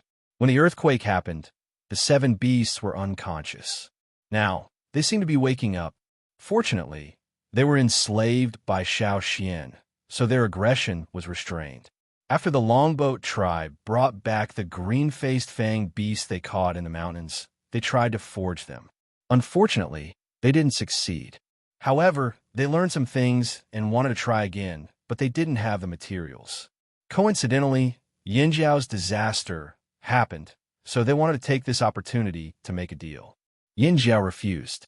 Most of the longboat tribe's ships were damaged, and they didn't have enough materials to rebuild them. After all, Although the earthquake didn't affect them much and they didn't have many casualties, many trees were destroyed. They were short on materials. If they built a ship now, the quality would be lacking. Yin Jiao didn't want to make this deal. They wouldn't tell the other tribes the secret of the new bronze wares. Even if they needed a ship, they could make it themselves. However, building a ship took time and a lot of materials. If they couldn't complete it, it was better to travel on foot. Besides, the water level in each river was rising. It wasn't as deep as it used to be. It might not be convenient to sail on it. Other than the longboat tribe, the other tribes also had the same idea. However, they were all busy with their own affairs. They didn't lose much in the disaster, but they didn't lose much either. They had to reorganize, so they couldn't take care of Yinjiao for the time being. Days passed. When the Yinjiao team finally arrived at the drumming tribe was busy with reconstruction work. When they heard the whistle from the patrolling warriors, they thought it was an enemy invasion. They didn't expect it to be the Yinjiao people they hadn't seen in a few years. Chapter 578. The people of the drumming tribe had a deep impression of Yinjiao. They didn't have much contact with other tribes, but Yinjiao's appearance that year was too special. They even helped them, so they remembered clearly. However, the last time they saw the Yinjiao tribe, there weren't so many people. The people of the drumming tribe were happy to see Xiao Xian again after 4 years, especially Fu Shi, who was familiar with Xiao Xian. But when they saw the Yinjiao team, they couldn't help but be curious. You're migrating again? They just moved here 4 years ago, and now they want to leave again? This tribe migrated too frequently. Although it was because of a natural disaster, the frequency of migration was too high for the tribesmen. Fu Shi's words were unintentional, but it made the Yinjiao people's faces bitter. If they weren't forced to do so, who would be willing to give up 4 years of hard work to build their homeland and come all the way here again? The closer they got, the more familiar Ao, Gigu, Ta, and the others felt. A thought rose in their minds again. Could it be that they really had to go back to where they lived before? The more they thought about it, the faster their hearts beat. Compared to finding a new place, they obviously preferred their old forest. Even if there were some shortcomings, tribesmen were nostalgic, especially for land. One could imagine how they felt at this moment. So, before Fu Shi could say anything, Ao asked, "Is there any change in the river? Have the river beasts returned? Can the boat sail on it?" Ao's series of questions made Fu Shi's expression strange. The warriors of the drumming tribe beside him also had complicated expressions. Xiao Xian saw this and asked, "What's wrong? What's changed in the river?" "Change. Of course." Fu Shi pointed in the direction of the river. "Did you notice that the sound of the river changed?" "The sound of the river?" Because it didn't often move around in the water, Yinjiao people were weaker than the drumming tribe in this aspect. "I didn't hear it," Ao said honestly. Fu Shi didn't look down on him. His eyes showed a complicated expression. "The sound of the river is gone. In other words, the river is no longer there." At this point, Fu Shi also sighed. Back then, when they left the riverbank to seek refuge, they were almost thrown out by the earthquake. They tied themselves and their families to tree trunks or higher terrain. There were many mountains here and few flatlands. Even if they wanted to hide, they would hide from one mountain to another. No one wanted to leave this place and go further away. Because the fire seed was here, no one was willing to go further away. Later, everything stopped. When he tried to go to the riverbank, he found that their former village had been destroyed. All the houses had collapsed. If they hadn't escaped in time and stayed far away from the riverbank like the crocodiles, perhaps many of them would have been buried in the disaster not long ago. What shocked them even more was what happened on the other side of the river. At that time, Fu Shi and the other warriors of the drumming tribe stood by the riverbank and looked forward. Everywhere they looked, the scenery had changed. The Yinjiao people were prepared to wait another year. But when they heard Fu Shi's words, they were all shocked. Even Xiao Xian wondered if they should wait for another year until the rainy season ended and boats could travel on the river. Along the way, they had discussed how to build a boat, but now, Fu Shi said that the river had disappeared. This shocked the Yinjiao people so much that they doubted their own ears. How could such a huge river disappear just like that? Moreover, according to what the drumming tribe said, all the changes were only completed in those 5 days, under the condition of day and night. I'll take you to see it. Fu Shi sighed and walked over. Letting the people and the team stay here, Xiao Xian and the two chiefs went to the riverbank together. There were crocodiles of all sizes moving around. A brown-eyed crocodile quickly crawled over to Xiao Xian. It was the little crocodile from before. After a few years, it had grown a lot. At first sight, it didn't recognize Xiao Xian, but after Fu Shi's reminder, Xiao Xian recognized it. But now Xiao Xian was thinking about the river. He patted the brown-eyed crocodile's head and quickly followed Fu Shi. The drumming tribe's original residence had been destroyed. If it wasn't destroyed in the earthquake, then it was buried by the mudslide brought by the rain. In short, it was uninhabitable and had to be rebuilt. Fortunately, most of the people were still there, and the fire seed was still there. This was already the best result. It's there. See for yourselves. Fu Shi pointed ahead. In front of them was a small hill, but there was no way to see the other side. Walking up the hill, there were no other obstacles in front of them. Xiao Xian could see clearly what was on the other side. It's really. Ao's voice trembled. Gigu, Ta, and the others were all in disbelief. Who wouldn't be shocked to see such a big river suddenly become a small river and still be able to see the scenery on the other side? It's really there. Ta was too excited and stuttered. The others couldn't understand, but the Yinjiao people knew. The other side was where they used to live. The mountains seemed to have become taller, and there were many uneven places at the foot of the mountain. Rocks with edges protruded from the ground, like ferocious beasts baring their fangs and brandishing their claws. Further up, they could see the traces of their lives, even if the houses had collapsed. Their heavy breathing, red faces, and the excitement of the Yinjiao people puzzled Fu Shi. That's where we used to live. Ao took a deep breath. The pain and sorrow of the destruction of the old homeland faded when he saw the situation on the other side. They had lived in the old homeland for 4 years, but on the other side, they had lived for decades. How could they not have feelings? When they left that year, they had thought that after leaving, they would probably never come back. Even though the shaman said that the Yinjiao could use that place as a backup plan, and if they didn't do well, they could go back. But later, after the Yinjiao tribes returned to the old homeland and developed better and better, they gradually stopped thinking about the other side. Occasionally, they would still dream of the place where they used to live, the dangerous forest, and the familiar hunting routes. I didn't expect this, haha. I didn't expect this.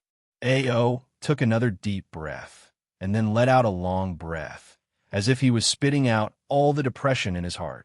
It's here, right, Xian? Ao stared at the other side of the river and said, Yes, it's here. Xiao Xian was now sure that the result of the divination was there. Years ago, the ancestors left the old homeland due to a natural disaster and came here. As a result, the earth cracked and the river formed, cutting off their path of return. And now, 1,000 years later, there was another change that was even greater than back then. The earth that had been split open was now closed. The river that had existed for 1,000 years was gone. Only a small trace was left, a small river that wasn't too deep or wide, and one could see the scenery on the other side of the river. There was probably no other backup plan that could comfort the Yinjiao people more than this. Chapter 579. When the tribe crossed the river, many of the children were still young. For years later, some of them had already become totemic warriors. Now that they knew what was on the other side of the river, and that was the destination of the tribe, the Yinjiao people who lived on the other side of the river were no longer depressed. Their moods had been fluctuating all this time. Even though the crisis was over, they had no place to stay. They were like rootless duckweeds, unable to settle down. But now, they could finally let go. They couldn't go back to the old place, but it was fine. They had another old place. Yes, for the entire Yinjiao tribe, the fearsome beast forest was the Yinjiao's old place. But for these people, the other side of the river was another old place in their hearts. Even though there were some changes in the earthquake, even though they couldn't see the whole thing from here, they could still recognize many familiar places. That's right. That was the other homeland in their hearts. Ao, Ta, Gue, He, Mai, and the rest of the team leaders were all very excited about the turn of events. Chief, are we going back? Someone asked, choking. The word go back moved many people, and they couldn't help but smile. Ao also showed a rare look of nostalgia. Yes, let's go back. Awoo, someone in the group screamed. Huh, let's go back. Some of the younger warriors jumped up in excitement. They thought they would have to find a new place to stay, but they didn't expect to come back here. They were still children when they left. For years later, they had been out hunting for a year or two. Seeing their excitement, Zheng Luo and the others calmed down. After all, they hadn't lived there before, and all they knew was from other people. That's where you used to live. Zheng Luo asked Xiaoxian. I can't believe it changed like this. But then they remembered that there was a large forest on the other side, and it was no less dangerous than the fearsome beast forest. There were even king beasts roaming around, and many other strange places. Zheng Luo and the others didn't feel any fear. Instead, they rubbed their palms together, their eyes shining. It's a good place. Duokong only glanced over and commented. Although he couldn't see the place he had heard of, with his many years of hunting experience, it was definitely a satisfactory place. Even the wind from the opposite shore carried a dangerous smell. It really made people look forward to it. There are ferocious beasts over there. Duokang's hands were itching again. For people who hunted for a living, hunting had become a habit in their daily life. Once this habit was broken and they did not touch it for a long time, they would feel itchy to hunt. He missed the smell of the jungle. Hearing Duokang's words, Fu Shi laughed. You can smell the beast from here. Of course, Duokong said confidently. It smells like the fearsome beast forest. Fu Shi smiled and didn't say much. He turned to Xiaoxian and asked, Can you smell it? Xiaoxian stared at the opposite shore, deep in thought. Yes, I can feel the ferocious beasts over there. After a pause, Xiaoxian added, The smell is quite familiar. Just as Xiaoxian finished speaking, Caesar squeezed over and looked at the opposite shore for a while. Then, he raised his head and howled. Caesar's sudden howl brought the Yinjiao back to reality. He smiled and said, Even Caesar remembers the old place. Of course, Caesar grew up there too. I couldn't hide the smile on his face. He remembered that the few ferocious beasts in the tribe who used the secret technique of carving also grew up there. If people missed it, so did the ferocious beasts. However, Xiaoxian didn't see it that way. Caesar's howl was not a sign of nostalgia. But before he could say anything, Ao couldn't wait to ask Fu Shi again. Didn't you go over to take a look? After all, the river was gone. The two sides were so close, and the river wasn't deep. Just now, he saw the crocodiles moving in the river, which meant that there were no dangerous beasts in the river. Otherwise, the crocodiles wouldn't have been so comfortable. Speaking of this, Fu Shi smiled helplessly. Why didn't we go over? In fact, when we saw such a huge change in the river, we thought about going over to take a look. After all, we could see some traces of life on the mountain over there. At that time, our chief thought that since there was a tribe on the other side and we were so close, we should at least say hello and see if there was anyone on the other side who needed help. There were indeed traces of life on the other side. There were houses, pillars that acted as sundials, and other unnatural things at a glance. But that time, the disaster had just passed, and the earthquake had slowed down. Many tribes were seriously affected by the disaster. The people on the other side didn't appear, so they thought about going over to take a look. So at that time, the drumming tribe sent a group of people over on the crocodiles. They didn't know if there were any dangerous creatures in the river. What the crocodiles weren't afraid of didn't mean they weren't afraid of. Riding on the crocodiles was the safest way. But then, as soon as we came ashore and shouted a few words, we were chased back. Fu Shi sighed. Chased back. Ao's voice suddenly rose. His eyebrows were almost raised, and his whole body released a clear, murderous aura. Someone's there? The other chief's first thought was similar to Ao's. Could it be that someone took advantage of the huge change in the river and went over first? Did they want to steal Yinjiao's territory? If it was somewhere else, it would be fine. But that place was another old haunt in the hearts of half of the Yinjiao people. How could they allow others to covet it? No matter who it was, if they couldn't chase them away, then they would beat them up. If they couldn't beat them away, then they would kill them. This was no longer an ordinary fight for territory. This was Yinjiao's reverse scale. Anyone who touched it would die. Seeing the sudden surge of murderous aura in the Yinjiao team, Fu Shi hurriedly explained, "No, we didn't see anyone over there. We were chased here by fearsome beasts." Fearsome beasts? Without the protection of the fire seed, it made sense that the fearsome beasts would go over there. The murderous aura in the Yinjiao team was slightly restrained, but they couldn't. Not even the fearsome beasts. Kill them all the same. What does that fearsome beast look like? Ao asked in a bad tone. The Yinjiao people touched the hilts of their swords, thinking about how to kill it. Fu Shi said, "We only saw one. It was a very big eagle, very fierce. It came out to patrol every day." Eagle? Ao was silent for a moment. Flying beasts were indeed not easy to hunt. "Look, it's coming again." A drumming tribe warrior next to Fu Shi pointed to the sky and shouted, "Hey, why is it flying over here?" Fu Shi exclaimed, "Wasn't that eagle only guarding the other side of the river? Why is it suddenly flying over? And it's so fast." Seeing this, the drumming tribe and Yinjiao people all picked up their swords, axes, and bows. "Wait, everyone, don't attack. It's an old friend." Xiao Xian hurriedly stopped them. "Old friend?" Ao didn't react at first, but then he thought of something. His eyes suddenly widened as he looked up at the sky. Caesar looked up at the sky and howled excitedly again. However, as the figure in the sky flew closer and closer, Caesar's howl changed midway, as if he was forcibly making a bend. There was a hint of doubt in his voice. "Huh, it looked a lot bigger." Chapter 580. The figure in the sky was fast. It was just a small black dot a moment ago, but in the blink of an eye, it was already crossing the river. As the eagle flew closer and closer, the Yin-Jiao people's expressions became more and more strange, as if they didn't believe it. They glanced at Xiao Xian and saw Xiao Xian smiling at the sky. He didn't seem like he was going to change his mind. They looked at Ao again, as if asking, "Chief, are we really not going to do anything?" Ao wasn't sure either. He thought Xiao Xian was talking about the giant mountain eagle called Cha-Cha, but now he realized that wasn't right. Cha-Cha wasn't that big. Moreover, if it was a Cha-Cha, why didn't the drumming tribe recognize it?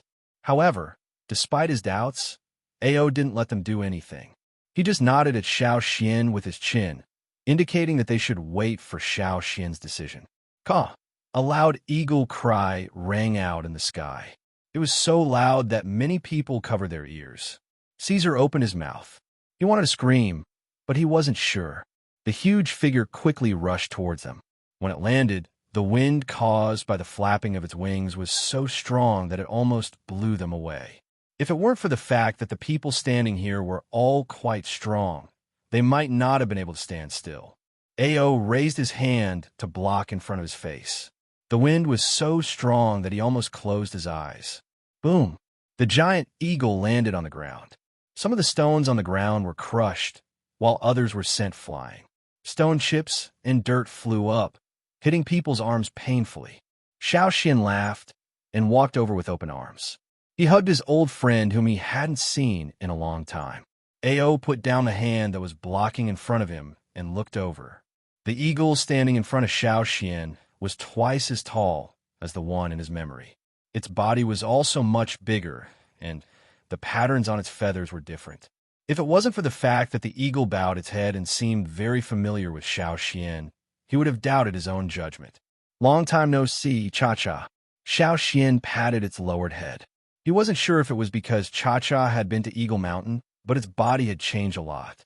There were even some sharp patterns on its feathers that resembled the outline of a mountain. In the past, when they came to the drumming tribe, Cha-Cha rarely stayed on the ground and had little contact with the people of the drumming tribe. Now that his size had changed so much and his fur pattern had changed, it was no wonder that no one in the drumming tribe could recognize him. Not only the drumming tribe, Even the Flaming Horn tribe couldn't recognize him. Cha-Cha's excitement. If it wasn't for Xiao Xian's eyes. Seeing Caesar next to him, Cha-Cha raised his claws and walked over. Just as he was about to communicate with him, he saw Caesar's injured eye. Cha-Cha's SSSSS. How's this? Cough. Xian, this is Cha-Cha? Ao walked over and asked. Yes, that's it. Xiao Xian knew what Ao and the others were confused about. So he explained, it must have changed a lot because it went to Eagle Mountain again. Ao nodded in understanding. Sure enough, giant mountain eagles had their own secrets. When they were still on the other side of the river, Cha-Cha had also been to Eagle Mountain once. After that, he didn't know how he got there. He thought that Cha-Cha didn't go back with the Hui tribe because something happened. He didn't expect to see Cha-Cha here.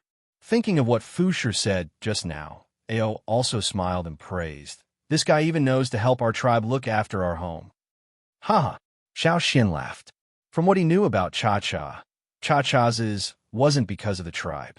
If this happened to Yin Jiao's old haunt, it wouldn't have done anything and would have pretended not to see anything. To it, the place on the other side of the river was more intimate. The Yin Jiao's old haunt was its, not its. To it, this was its old haunt. It grew up here, so its feelings for this place were deeper. It had completely incorporated this place into its territory. When it saw the drumming tribesmen trying to come ashore, it felt like its territory was being invaded. Even though it knew many of the drumming tribesmen, it couldn't calm its anger. Fortunately, it knew the drumming tribesmen and knew about their relationship with Yin Jiao and Xiao Xian, so it only chased them away and didn't chase after them. Cha-Cha wasn't friendly to others. It had a bad temper and might not even give face to the Yin Jiao tribesmen, let alone the drumming tribesmen. No wonder Fu Shi said that the eagle on the other side of the river was fierce. After meeting Xiao Xian and Caesar, Cha-Cha went to look for Old Ku. When it was young, other than Xiao Xian, only Old Ku took care of it. So compared to the other Yin Jiao tribesmen, it was more restrained around Old Ku. It was in a good mood today, so it started looking for familiar faces. Even though it didn't care much about the other Yin Jiao tribesmen, it was still happy to see familiar faces in a familiar atmosphere. But why were there so many unfamiliar auras in this group? Its eagle eyes scanned the group and found that it didn't recognize half of the people in the group. Cha-Cha tilted its neck and looked at the 7 green-faced fanged beasts in the cage. It moved its claws. When it came to dangerous things, it always killed them first. Seeing Cha-Cha like this, Xiao Xian knew what it was thinking and quickly stopped it. Don't even think about killing them. The tribe needs them. Chief, Elder, are we going over? Knowing that the creatures on the other side of the river weren't a threat, but their own people, Mai and the others were relieved. No one coveted their place, and no other beasts were there. They were so close, and they wanted to go home. After comforting Cha-Cha, who was throwing a tantrum again, Xiao Xian asked Fu Shi, "Can we swim across the river?" Fu Shi shook his head. "I don't know. We haven't been in the water before. When we went over, we had to rely on treasure fish." "I see." Xiao Xian thought for a moment. "Then we'll fly them over in batches." Now that Cha-Cha was back, and his body had grown so much bigger, he could send more people at once. "We can also ask the treasure fish to help you." Knowing that the other side was actually Yin Jiao's territory, Fu Shi was relieved. He was very satisfied to be neighbors with Yin Jiao. So, while asking the crocodiles of the drumming tribe to help, Xiao Xian also modified the carriage with rattan ropes for Cha-Cha to lift. There were people standing in the carriage, so it could be lifted over directly. There weren't many people to be transported at once, but they weren't in a hurry. They would first send some people over and then build a boat. There was obviously more wood on the other side of the river than here, and the damage wasn't serious. They could quickly make a simple raft. This made Xiao Xian very happy. It seemed like they could float wood in this river. Chapter 581. Xiao Xian was brought across the river by Cha-Cha.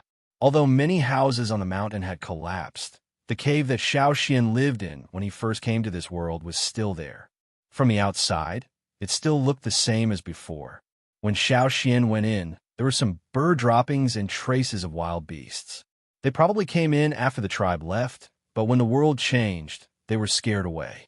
Later, with Cha-Cha here, they didn't dare to come back. Without looking much, Xiao Xian and the other warriors who crossed the river first went to cut down trees nearby. Many of the trees on the surrounding mountains had fallen, but many more were still standing. Now, they didn't have time to go further into the forest to cut down the thick ancient trees, so they could only use the trees on the nearby hills to deal with the emergency.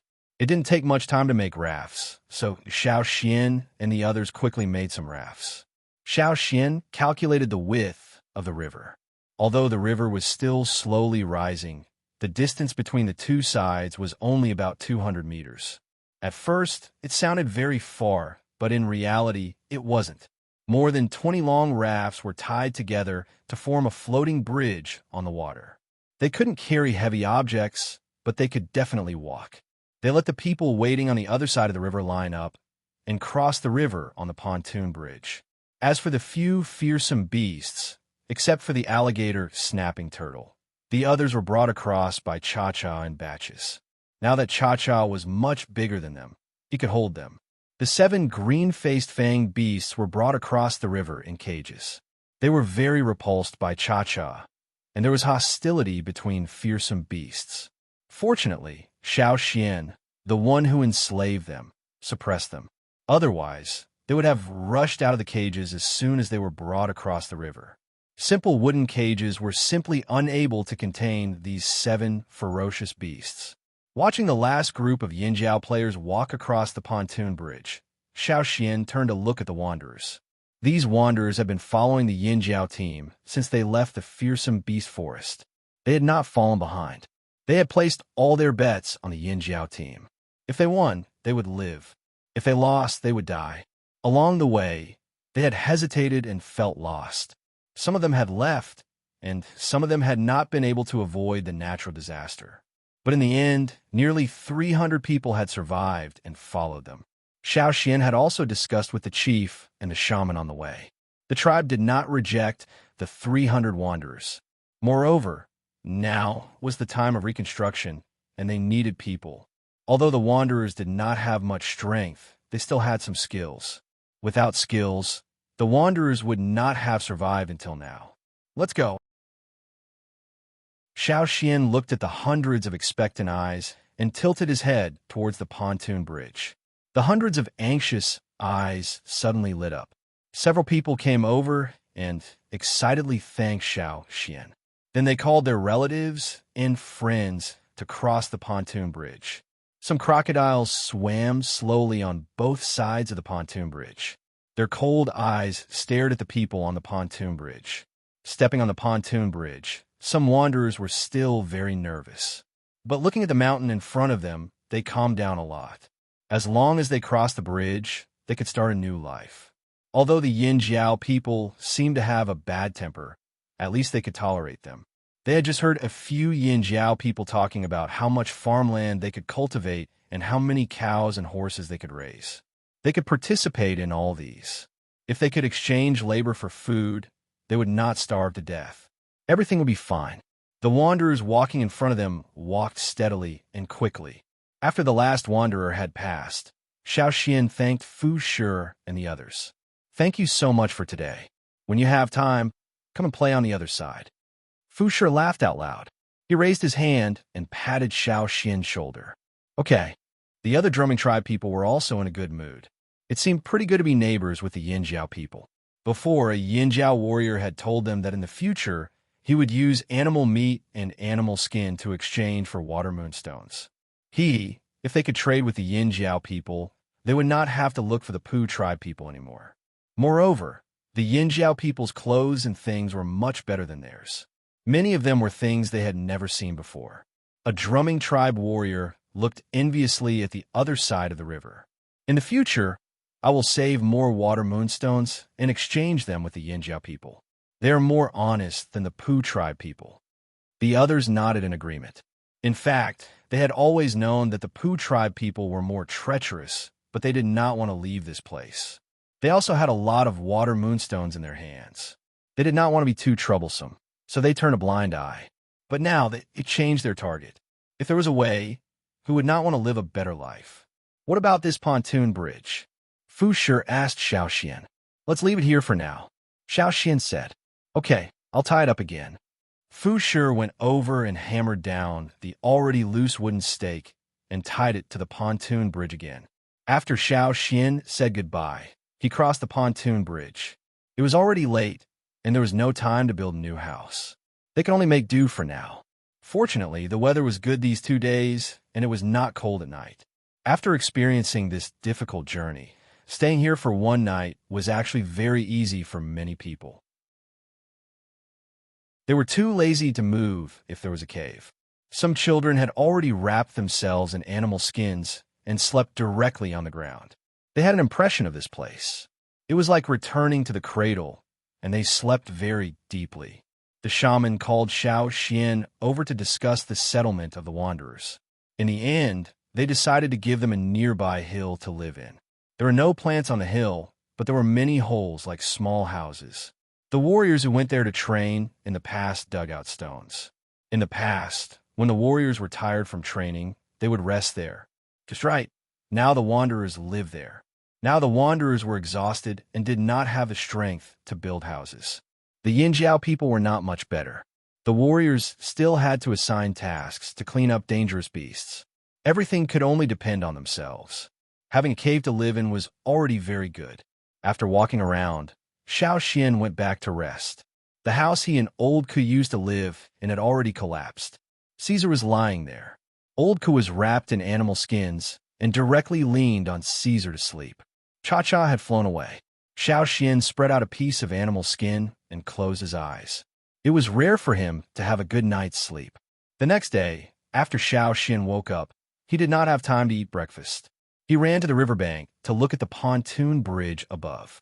The pontoon bridge sank a little. Xiao Xian went over and turned over the rafts near the shore. He saw some strange insects with long tentacles attached to them. The pontoon bridge sank because of them. They were dying, and their bodies were not as flexible as before. They could not stretch as freely as before. When the river disappeared, the living environment in the water might have changed. It was no longer conducive to their survival. Those that could leave had already left with the receding water. Those that could not leave could only wait for death. Perhaps in the near future, there would be no insects that could eat wood in this river. Many river beasts that Xiao Xian and the others had seen in the river had also disappeared. Perhaps they had left with the river beasts. Perhaps they continued to live in a remote mountain forest in the upper reaches of the river. However, that was not what Xiao Xian needed to worry about. The changes that were unfavorable to the river beasts were good news for people. The Yinjiao team returned to this place again and started new life. What was different from before was that they were no longer isolated from the world.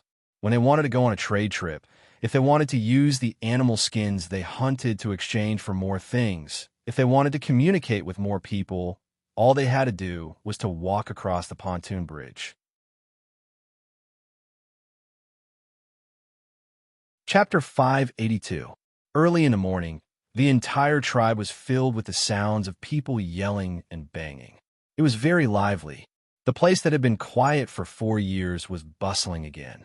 Pieces of stone and thick wood were being transported to the mountain where the tribe was located. The people in charge of making pottery were also busy. Everything was good here except for the soil.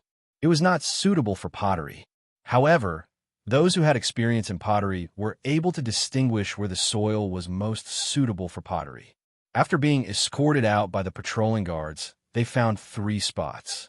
If one didn't have good eyesight, they wouldn't be able to distinguish the difference in soil quality. At least, they hadn't found it when they were here before. They didn't know if it was because of the earthquake not long ago. Although the 3 spots were a little far from the mountain where the tribe was located, the Yinjiao people had plenty of strength. Moving things was a piece of cake. After the soil was transported back, some people, led by Xing, found that the soil was more suitable for making bricks. The bricks they made were very good for building houses. Back then, Xing treated a simple pottery left behind by his ancestors as a treasure. Even now, that pottery was still kept by him. After he went to the old haunt, he came into contact with pottery and mastered the technique of making pottery. He had been addicted to it. Now, he was in charge of all pottery matters in the tribe. After the fire seed merged, Xing and some of the elders in the tribe were much healthier. It was as if they were younger by half. Xiao Xian could still hear Xing's proud laughter when he was building the house. Xing said that he would start making bricks and pottery immediately. However, they couldn't wait forever. There were so many people in the tribe. Who knew when they would have bricks? Therefore, most of the houses were made of wood and stone. It wouldn't be too late to change them after the bricks and tiles were made. The people in charge of farming had already started looking for suitable land. When the Yinjiao people left, they had dug a man-made lake.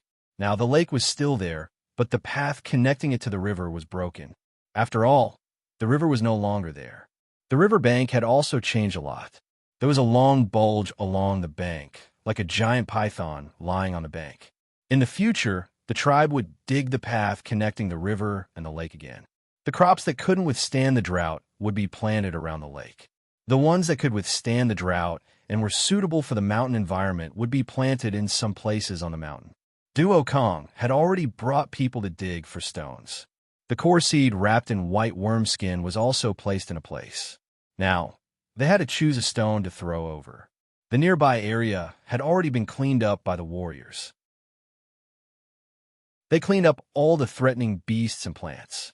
Those that could be eaten were dragged back to cook, and those that could not be eaten were burned.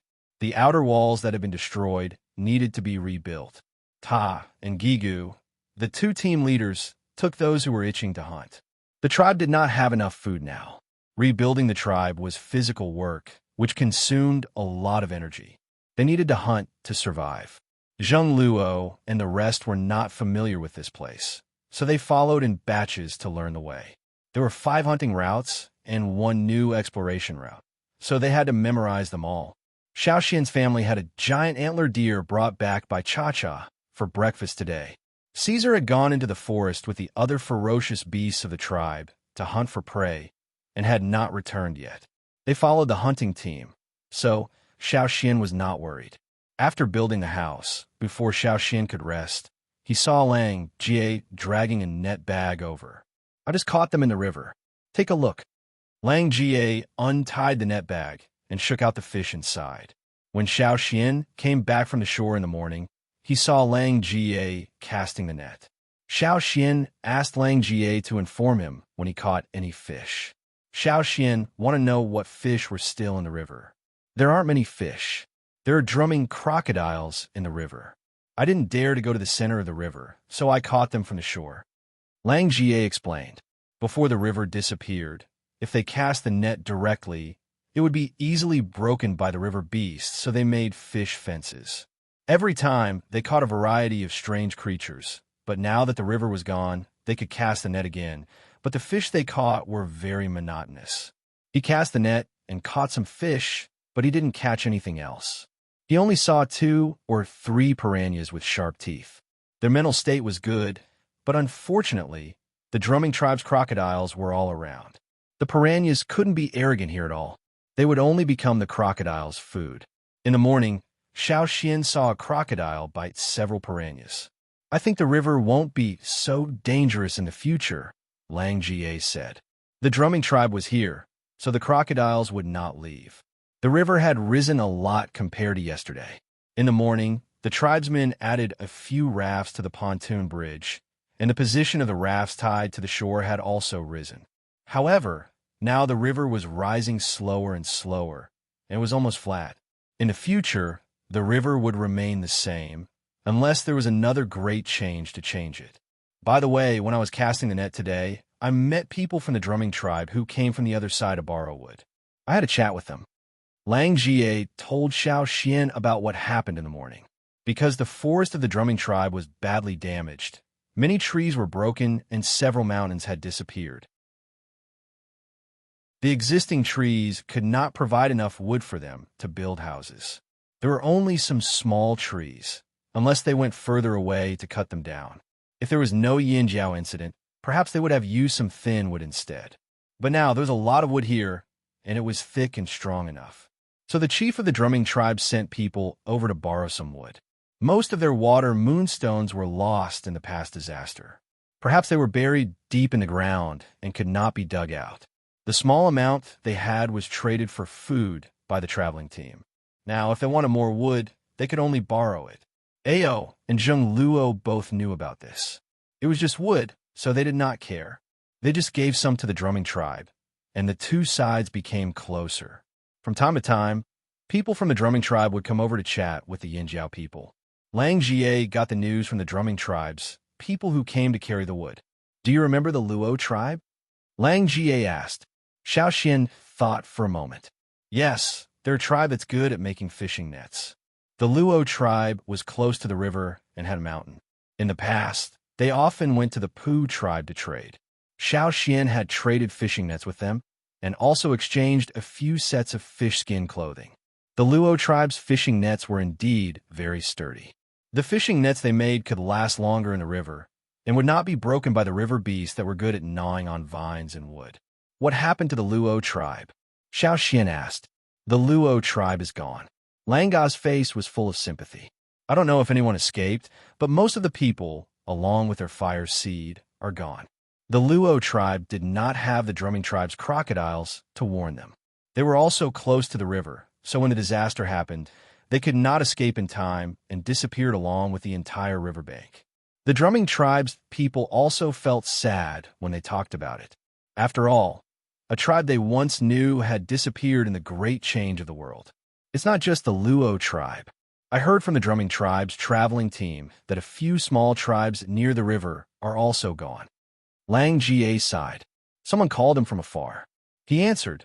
Then Lang Jie put away the fishing net and left. Lang Jie ran back not long after he left. Xian, the people on the shore, said someone is looking for you. Who is looking for me? Xiao Xian thought it was someone from the drumming tribe. He got up and walked over. I heard that person is called Yang Sui. Lang Jie shouted. Chapter 583. Yang Sui, the shaman of the Rain tribe? Why did he come here at this time? Xiao Xian was puzzled. He put down his work and went to the riverbank with Lang Ga. Did he come here alone? Xiao Xian asked. No, there were a few others. I didn't see the exact number, but they seemed to be in a hurry, Lang Jie said. In a hurry? Was it for the tribe or for other reasons? When Xiao Xian came to the riverbank, Yang Sui and the others had just been led ashore. Because of the disaster, the mountain had been raised a lot. The part near the riverbank was very steep. The warriors of the tribe had been repairing that part for the past 2 days, so there were no intact roads or stairs for them to climb up. Yang Sui and the others were covered with mud and stone marks. They looked very embarrassed and tired. It made sense. The distance from the Rain tribe to here was quite far. Just looking at this group of people, they were already exhausted. If it weren't for the Flaming Horn warriors who helped them up, perhaps half of them wouldn't have been able to climb up. Seeing Xiao Xian, Yang Sui forced a smile and then sat down on the ground. It was rare for him to be in such a state. Let me take a break first. Yang Sui wanted to lie down on the ground. He was only a shaman. Compared to the other warriors of the Rain tribe, he was much weaker. Xiao Xian asked someone to bring some food. Looking at these haggard and tired people, they must be hungry. They wouldn't be short of water. Manjio, bring some food. How did you find this place? Xiao Xian asked. I was going to fearsome Beast Mountain Forest. I heard that Yinjiao was migrating again, so I asked around and followed you all the way here. Yang Sui turned his head to look at the busy Flaming Horn tribe. They didn't look dispirited at all. He thought the Flaming Horn tribe would be in a bad mood after being forced to move because of the disaster. He didn't expect it to be completely different for what he expected. Yang Sui didn't explain the specific purpose of his visit. Xiao Xian didn't continue to ask. This wasn't a good place to chat. Yang Sui must have something else to say. The 20 people of the Rain tribe all looked confused and nervous. They were even more anxious than the Yinjiao team during the migration. They just didn't say anything. Something must have happened. Was the Rain tribe seriously affected by the disaster? After a short rest, Xiao Xian asked someone to send a message to the shaman and chief, telling them that the Rain tribe had come. Then he took Yang Sui and the others to his house. The house had just been built, so it was a little crowded with more than 20 people. So Yang Sui asked the others to wait outside. Because the place where the tribe received outsiders had not yet been built, they could only wait here. However, these people of the Rain tribe didn't care about this. They just waited outside the house quietly.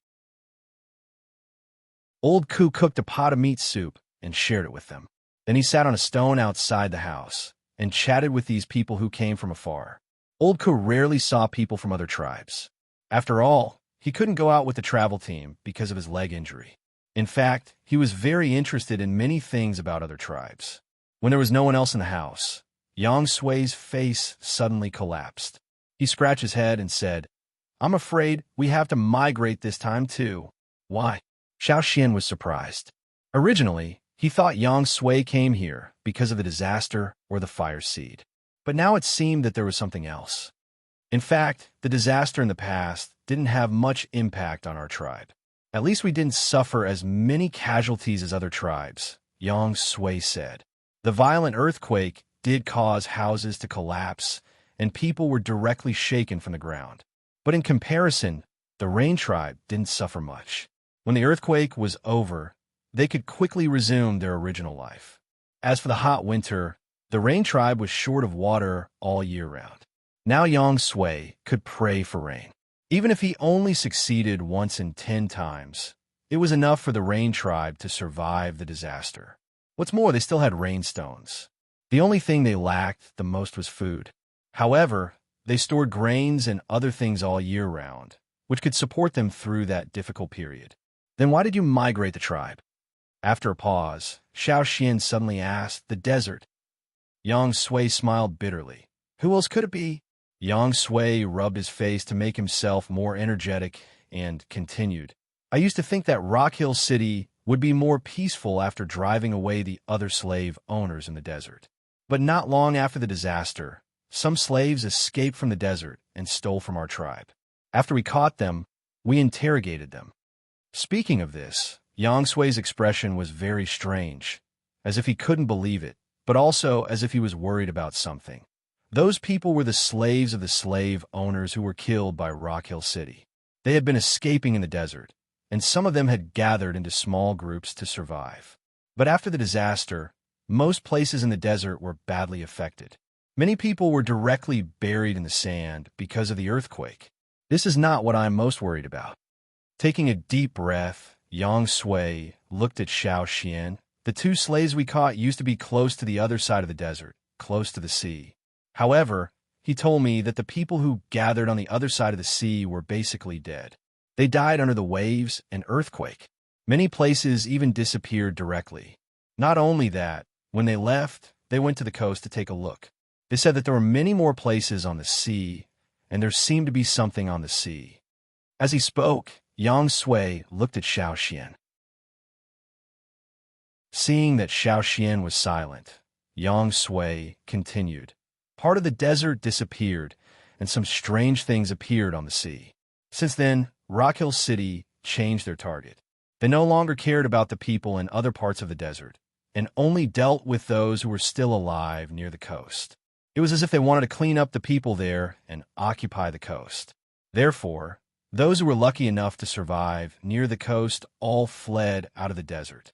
I remember that there were many people from Yinjiao who came out of the desert. You actually didn't come from the desert, but from the other side of the sea, right?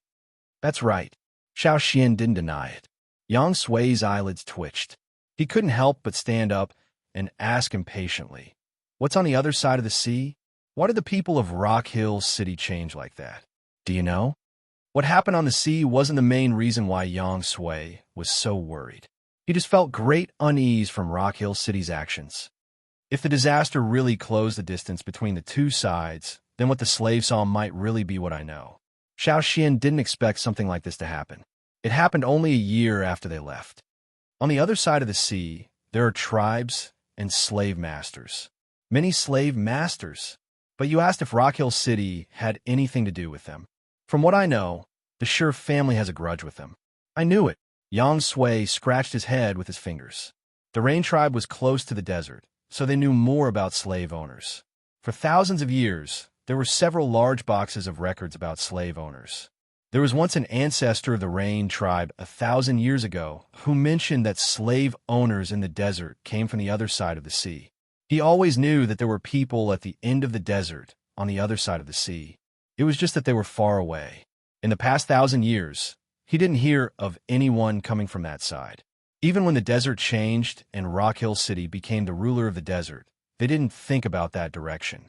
It wasn't until Xiao Xian and the other Yin Jiao people came out of the desert that Yang Sui was triggered.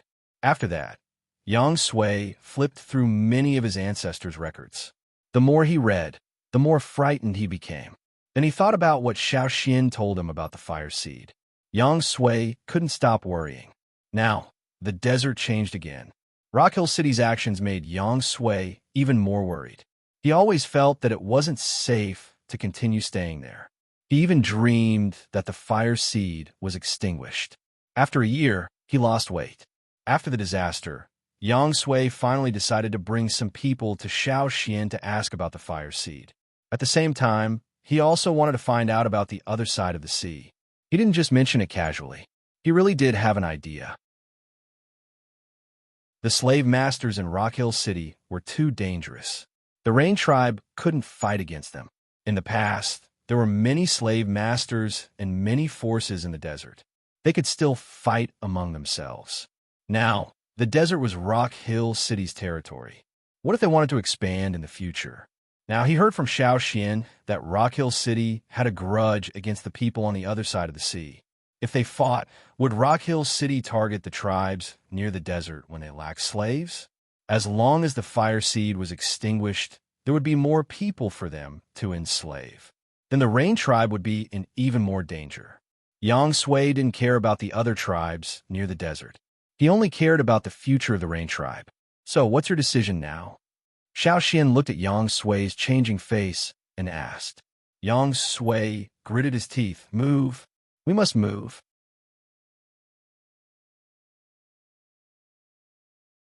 Chapter 584.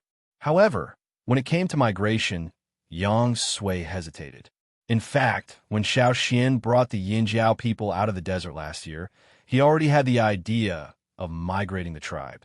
It was not only about the fire seed, but also about the future of the tribe. However, migrating the tribe was a big deal for the whole tribe. He dared not make the decision on his own. Even though he had a high status in the Rain tribe, he could not make the decision on his own when it came to migration or the fire seed. He had been discussing with other senior members of the tribe until now.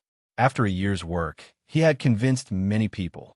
However, the decision to migrate the tribe had been made, but where to move to would lead to a new round of arguments. Some people suggested moving to the central part of the continent, where there was plenty of water, good weather, and fertile soil.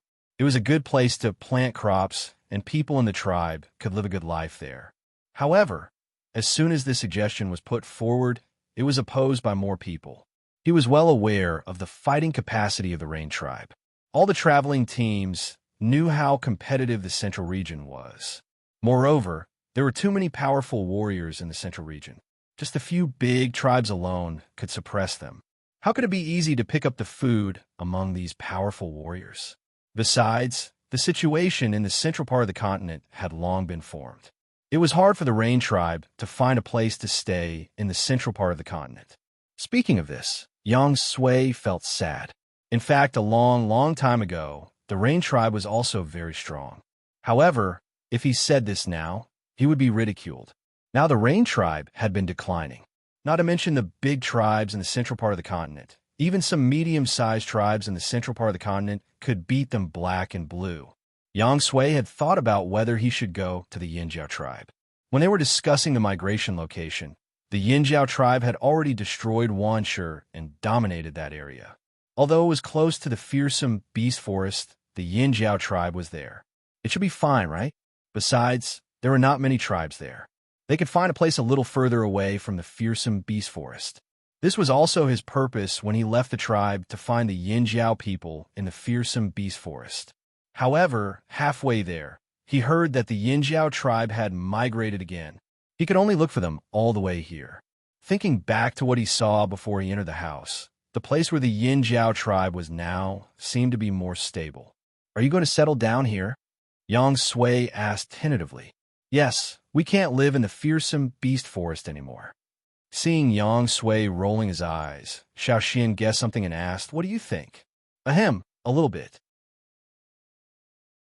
After thinking for a while, Yang Sui said, What do you think if the Rain Tribe comes here?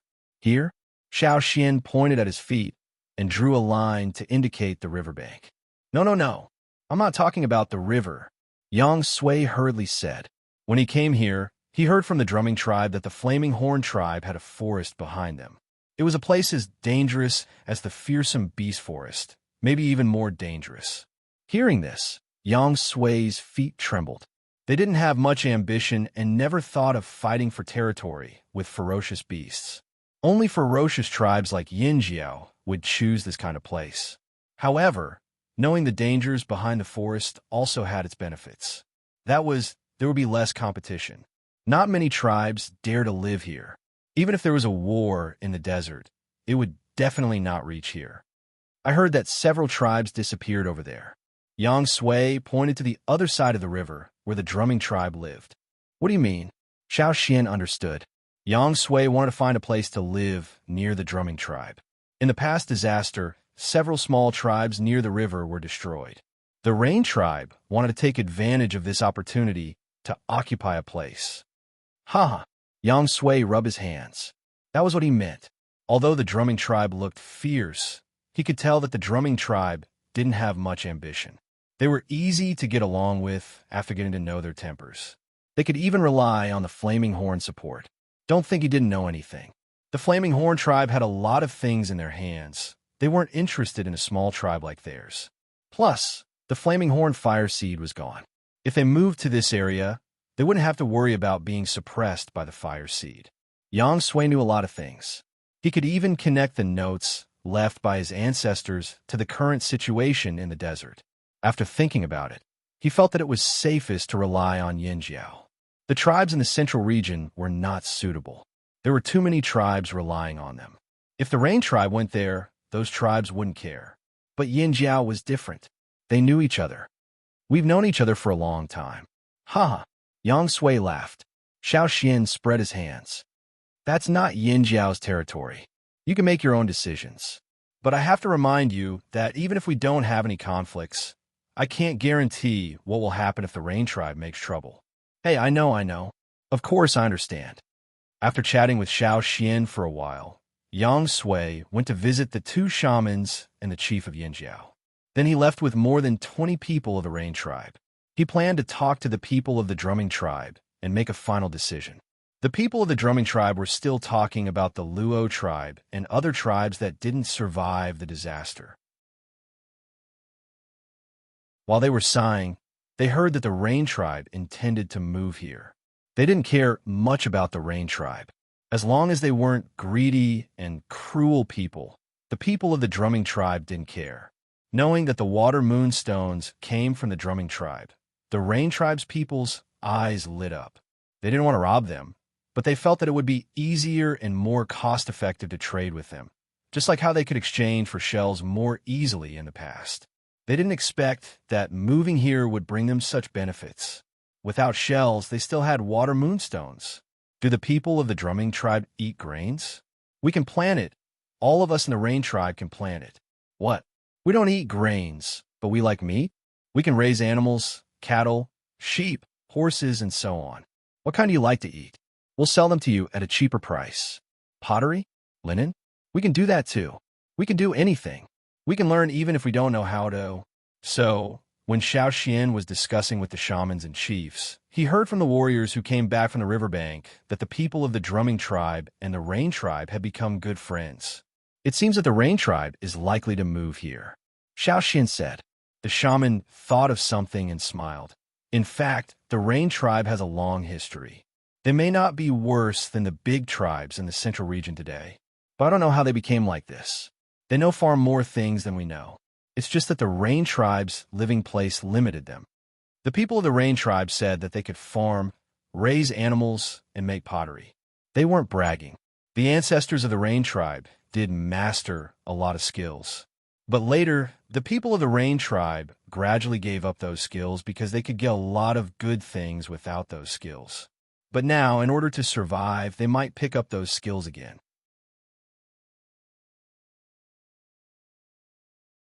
Chapter 585. After destruction came new life. There used to be no river here, but 1,000 years ago, the earth and sky changed.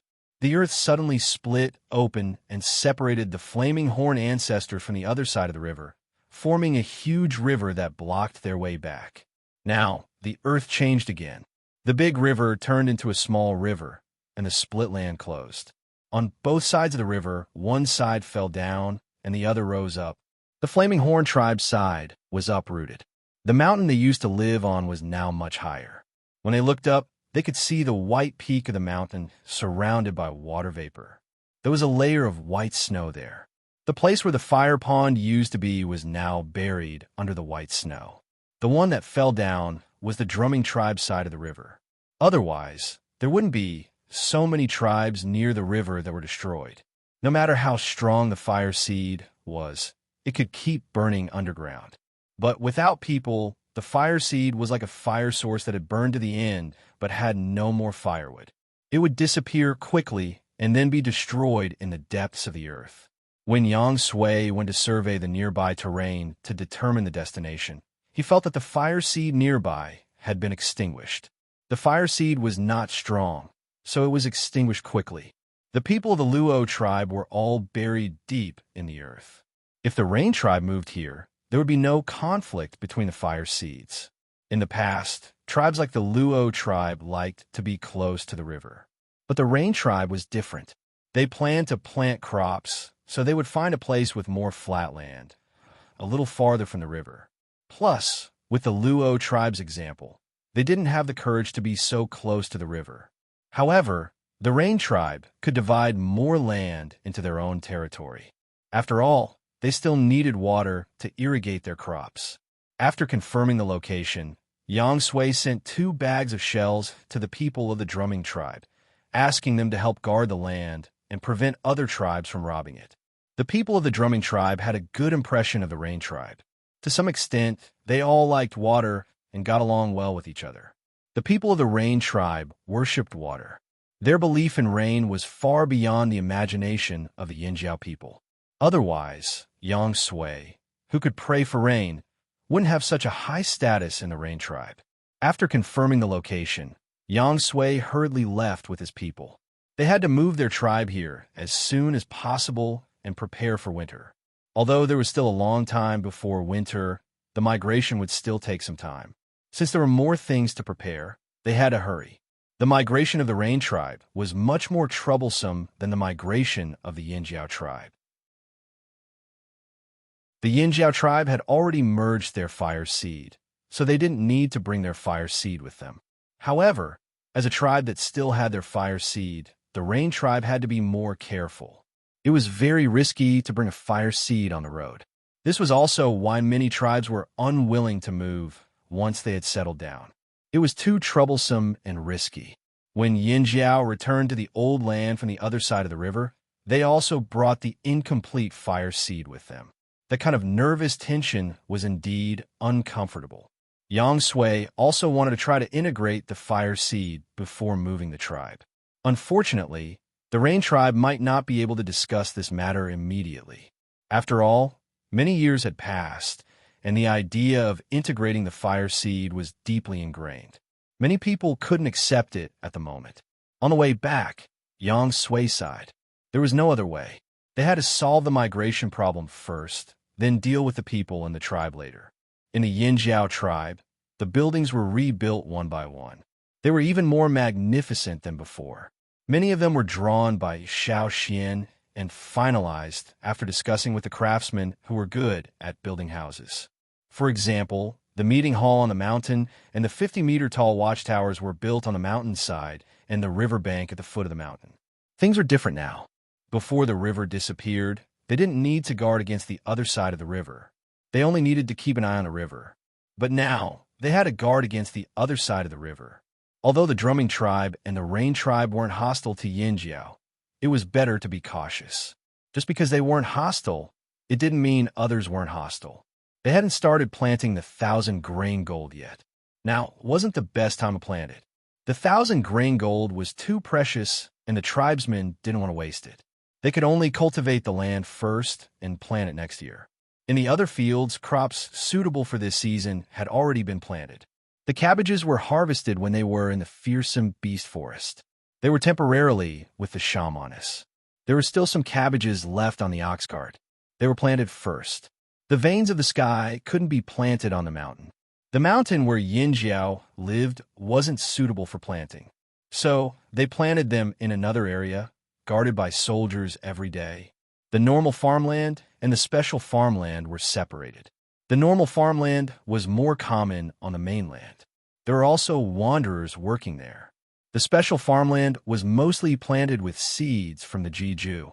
The veins of the sky were also planted in the special farmland. In the future, the 1,000-grain gold would be planted there too. The special farmland was taken care of by Xiao Xian, the shamanists, and the chief. The soldiers guarding it were also decided by them. No one else could get close without permission. Life in the Yinjiao tribe was back on track. After the hunting team was formed, they began to hunt regularly. After 4 years, many Yinjiao people were very excited to return to this place again. Even the fearsome beasts were more active. Because of the great changes in the world and the chaos in the forest, the territories of the beasts they were familiar with had changed. They needed to calculate and map again. But that wasn't a problem. After satisfying the Yinjiao's needs, they would trade some with the drumming tribe. However, the drumming tribe was now poor. They didn't have any water moonstones, so they could only write IOUs. This didn't matter. They weren't worried about the drumming tribe reneging on their debt. On this day, after Xiao Xian fed the green-faced fanged beast some blood, he went to the casting room. When he came out, he heard from the watchtower that the Rain tribe had arrived. According to the patrolling warriors who were watching over there, the Rain tribe was not in a good state after a long migration.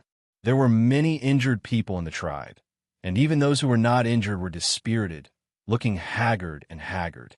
However, when they arrived, the entire Rain tribe burst into cheers. They were going to welcome a new life here. After taking this step, there was no turning back. Instead of reminiscing about the past, it was better to fight for the future. Not long after Xiao Xian received the news, Yang Sui brought people over to borrow food. They hadn't seen each other for a while. Yang Sui looked darker and thinner. When he came over, he was carried on someone's back. This migration was really not easy. As a shaman, he had to protect the fire seed and build a fire pit when they arrived at the destination. The journey was difficult. They used to be rich, but now they had no money in their pockets. It was difficult to even take out a piece of shell. There were many injured and hungry people in the tribe. Now, they could only borrow from Yinjiao. 1 year. Don't worry, we can pay it back by this time next year. Maybe it won't take a year, maybe half a year. Although Yang Sui was not in good condition, his eyes were bright. He was still confident about the future. Therefore, not long after Yinjiao settled here, he began to be a creditor. He had 2 debts, one from the drumming tribe and the other from the Rain tribe.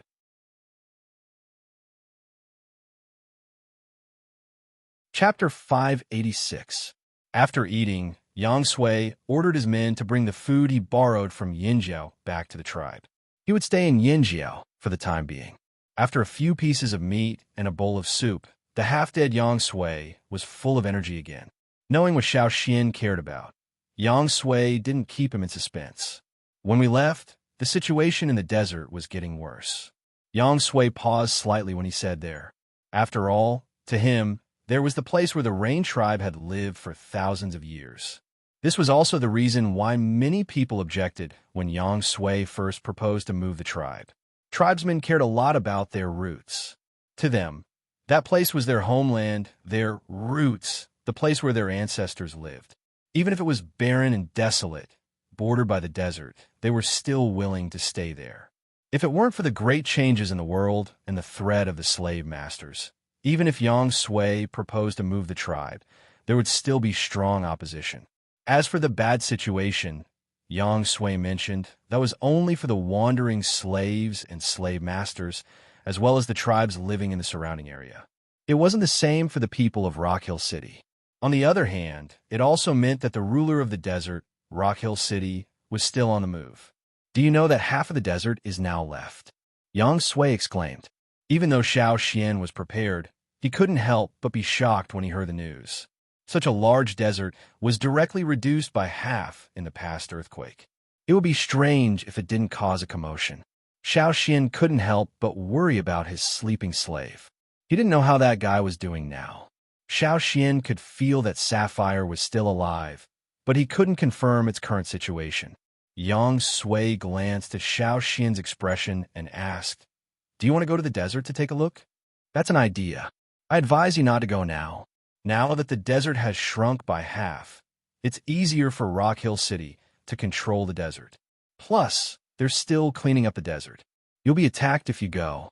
Even if the desert had shrunk by half, it was still huge for humans. But Yang Sui's words were true. If what Yang Sui had heard from the slaves who escaped from the desert was true, then the people of Rock Hill City might have predicted this a long time ago. Considering the events of the past few years and the fact that the Rock Hill City team had entered the fearsome beast forest to search for the green-faced fang beast and then left in a hurry, Xiao Xian didn't believe that there was nothing wrong. But if Rock Hill City had already anticipated this and were waiting to take revenge for 1,000 years ago, did they really have that many people? Or were there really that many slaves who could fight against the slave masters on the other side? If they didn't have enough manpower, they would definitely attack the tribes, but Rock Hill City didn't do that. That meant that they had sufficient manpower and were well prepared. Where did this person come from? This was something that Xiao Xian had no way of knowing. However, Xiao Xian had a feeling that Rock Hill City had a trump card up their sleeve. Although Xiao Xian really wanted to go to the desert to investigate, now was not a good time. First, Rock Hill City was on the move and would treat anyone who entered the desert as an enemy. Second, Yinjiao had just stabilized and many things were not done yet. The Rain tribe had also moved to the nearby area, and there might be other tribes on the move as well. His own matters were not settled yet, and he didn't have time to care about others. Xiao Xian couldn't just leave. After thinking about it, Xiao Xian also thought it through. Curiosity and worry were useless now. The most important thing was to develop themselves. As long as the tribe was strong, everything would be fine. After Yang Sui left, Xiao Xian went out to mountains to look for Zheng Luo. He decided to go hunting with Zheng Luo and the others in a few days. As soon as he went out, Xiao Xian bumped into Old Ke, who had just returned from the cave at the foot of the mountain. Stone tools weren't what the tribe lacked the most now. After they had pottery and metal tools, stone tools were gradually being replaced. Old Ke also made some stone tools, but he was just itching to play with them. He was now teaching children at the foot of the mountain.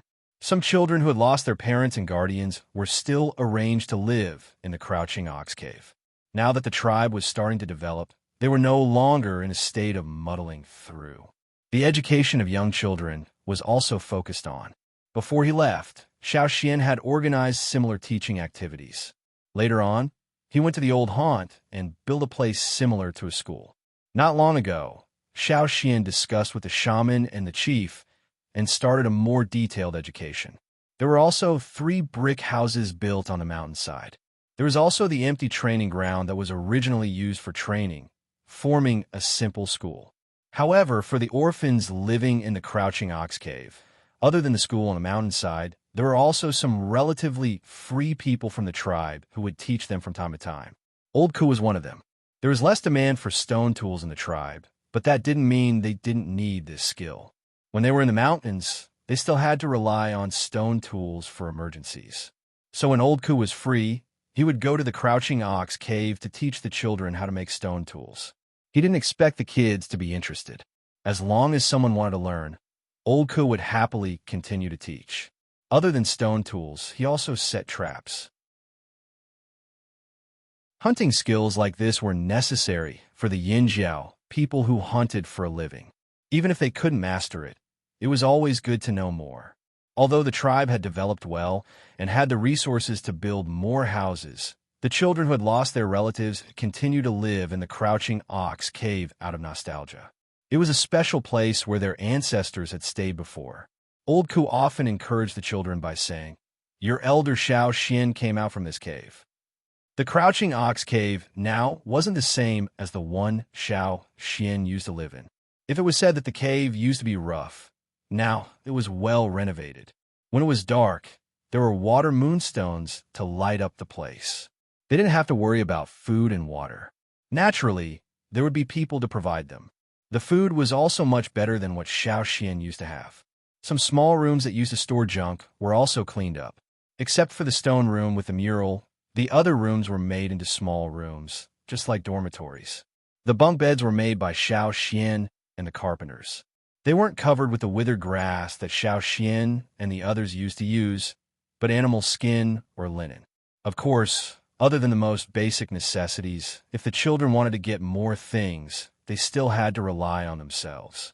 It was impossible to get something for nothing, and the tribe didn't want to raise people like that. When Xiao Xian went there yesterday, the children were still gathered inside the cave. In the spacious open space near the entrance of the cave, they were holding branches and learning how to write and count on the sand table. As for the crooked words written on the walls with years of history, they were left behind by the seniors who used to live there. They were inspirational words left behind by the seniors who used to live there. Everything was developing in a good direction. Xiao Xian stood on the mountainside and looked into the distance. When he stood here before, he could only see the small houses scattered at the foot of the mountain and the vast river in the distance. Now, the scenery was different.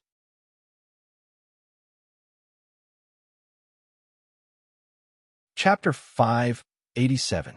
On the third day of the Rain Tribe's arrival, Xiao Xian followed the hunting team to hunt. Now, the advance group did not take action for the time being. The disaster in the past had caused many changes in the forest.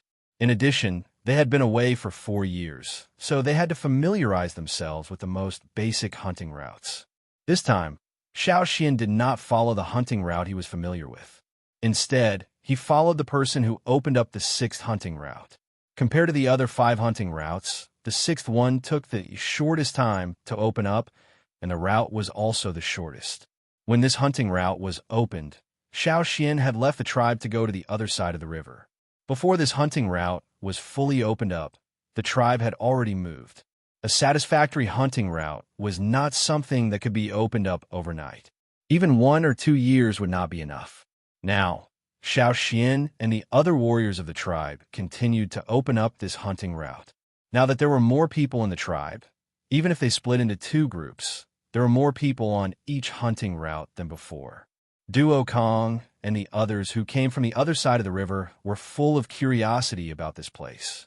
This place was even stranger than some places in the fearsome beast forest. Whoosh!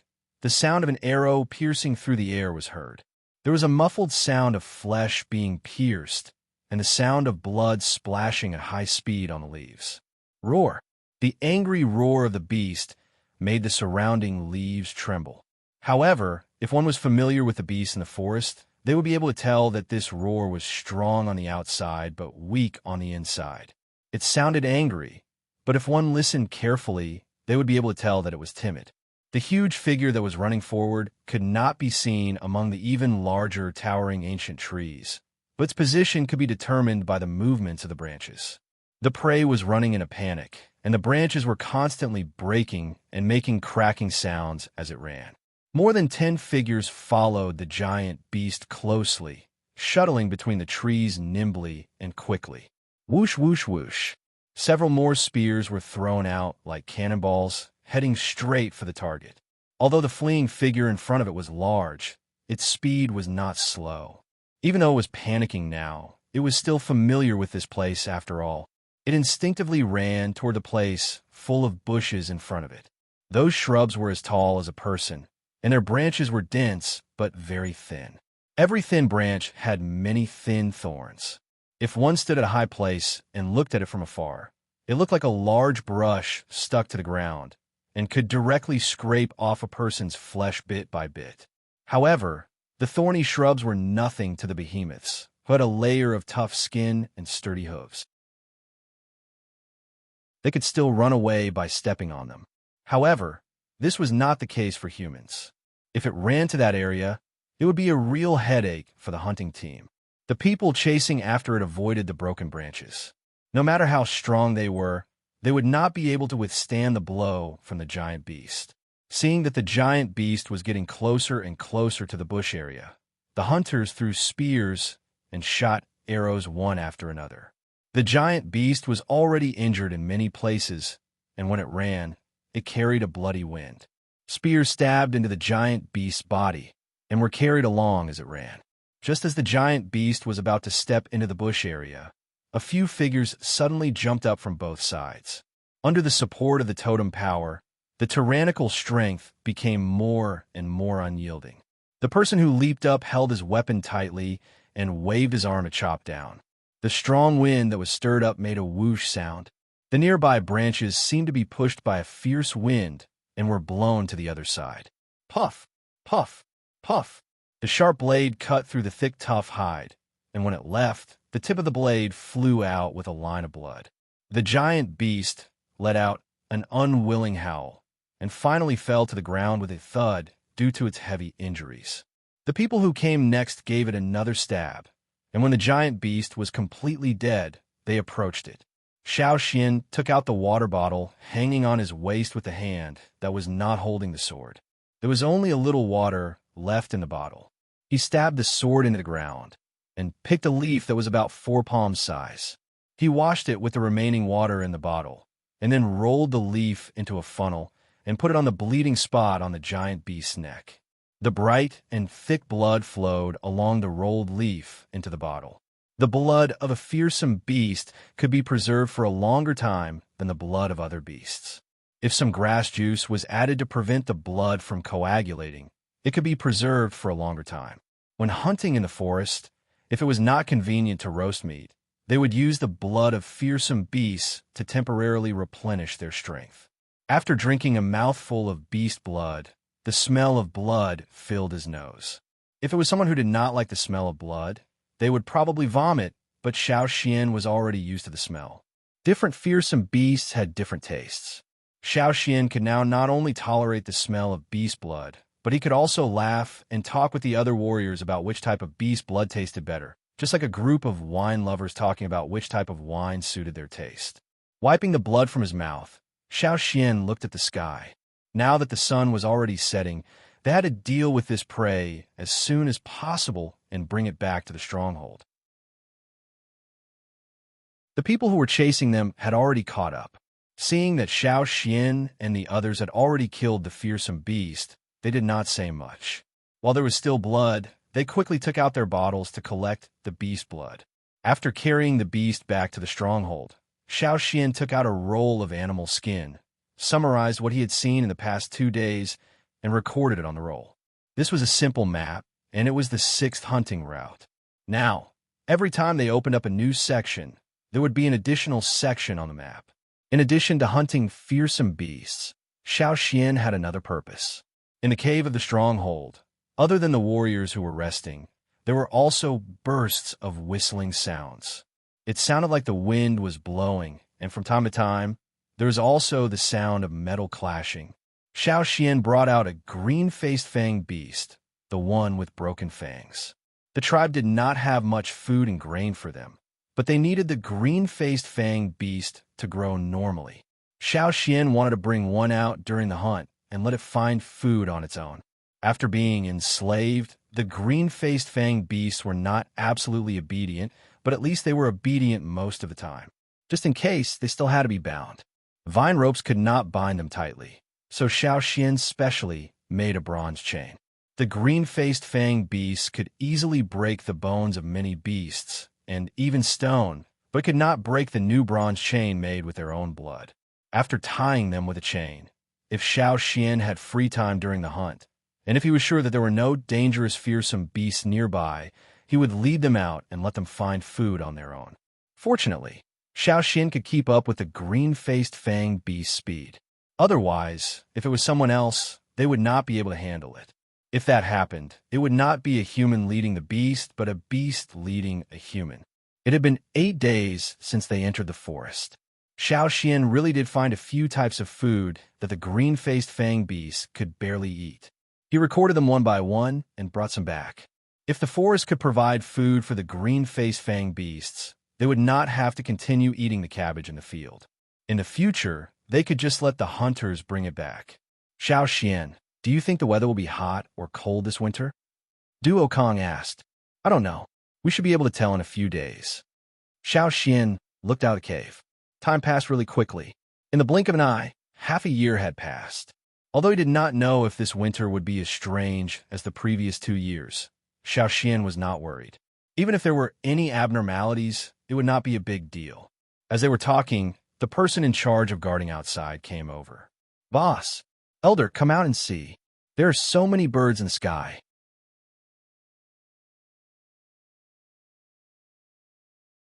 Chapter 588. Xiao Xian kept the animal skin scroll in his hand and hurried out of the cave. Why would there be a flock of birds at this time? They didn't hear any big movements in the forest, so it was impossible to startle the birds. Moreover, if it was just a small flock of birds, the people guarding outside wouldn't be so shocked.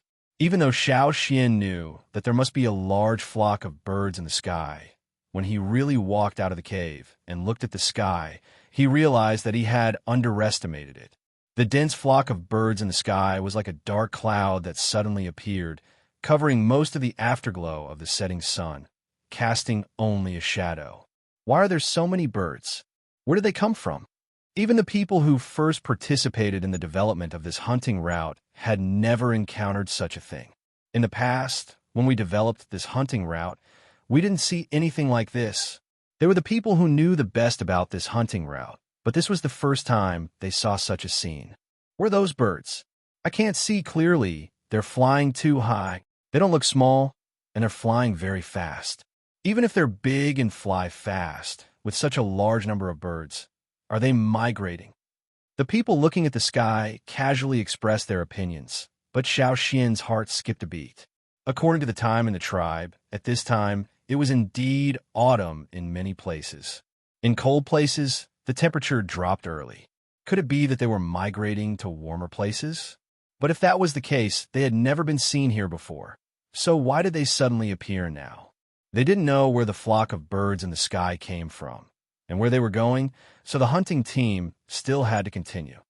Everyone, be careful, Duo Kong said to the others with a stern face, then turned and strode into the cave. When Xiao Xian also walked into the cave, Duo Kong hurried over. At this time, he looked nervous, completely different from the sternness he had when he was warning the others outside the cave. Duo Kong lowered his voice, probably because he was too excited, and his voice was trembling at the beginning. Xiao Xian, why do you think those birds in the sky suddenly flew up? Could it be? Could it be? Is there something wrong? Xiao Xian paused for a moment, then understood. Duo Kong was worried about another catastrophe. It was no wonder that Duo Kong was so nervous and frightened. After all, he had experienced the previous disaster and was extremely paranoid.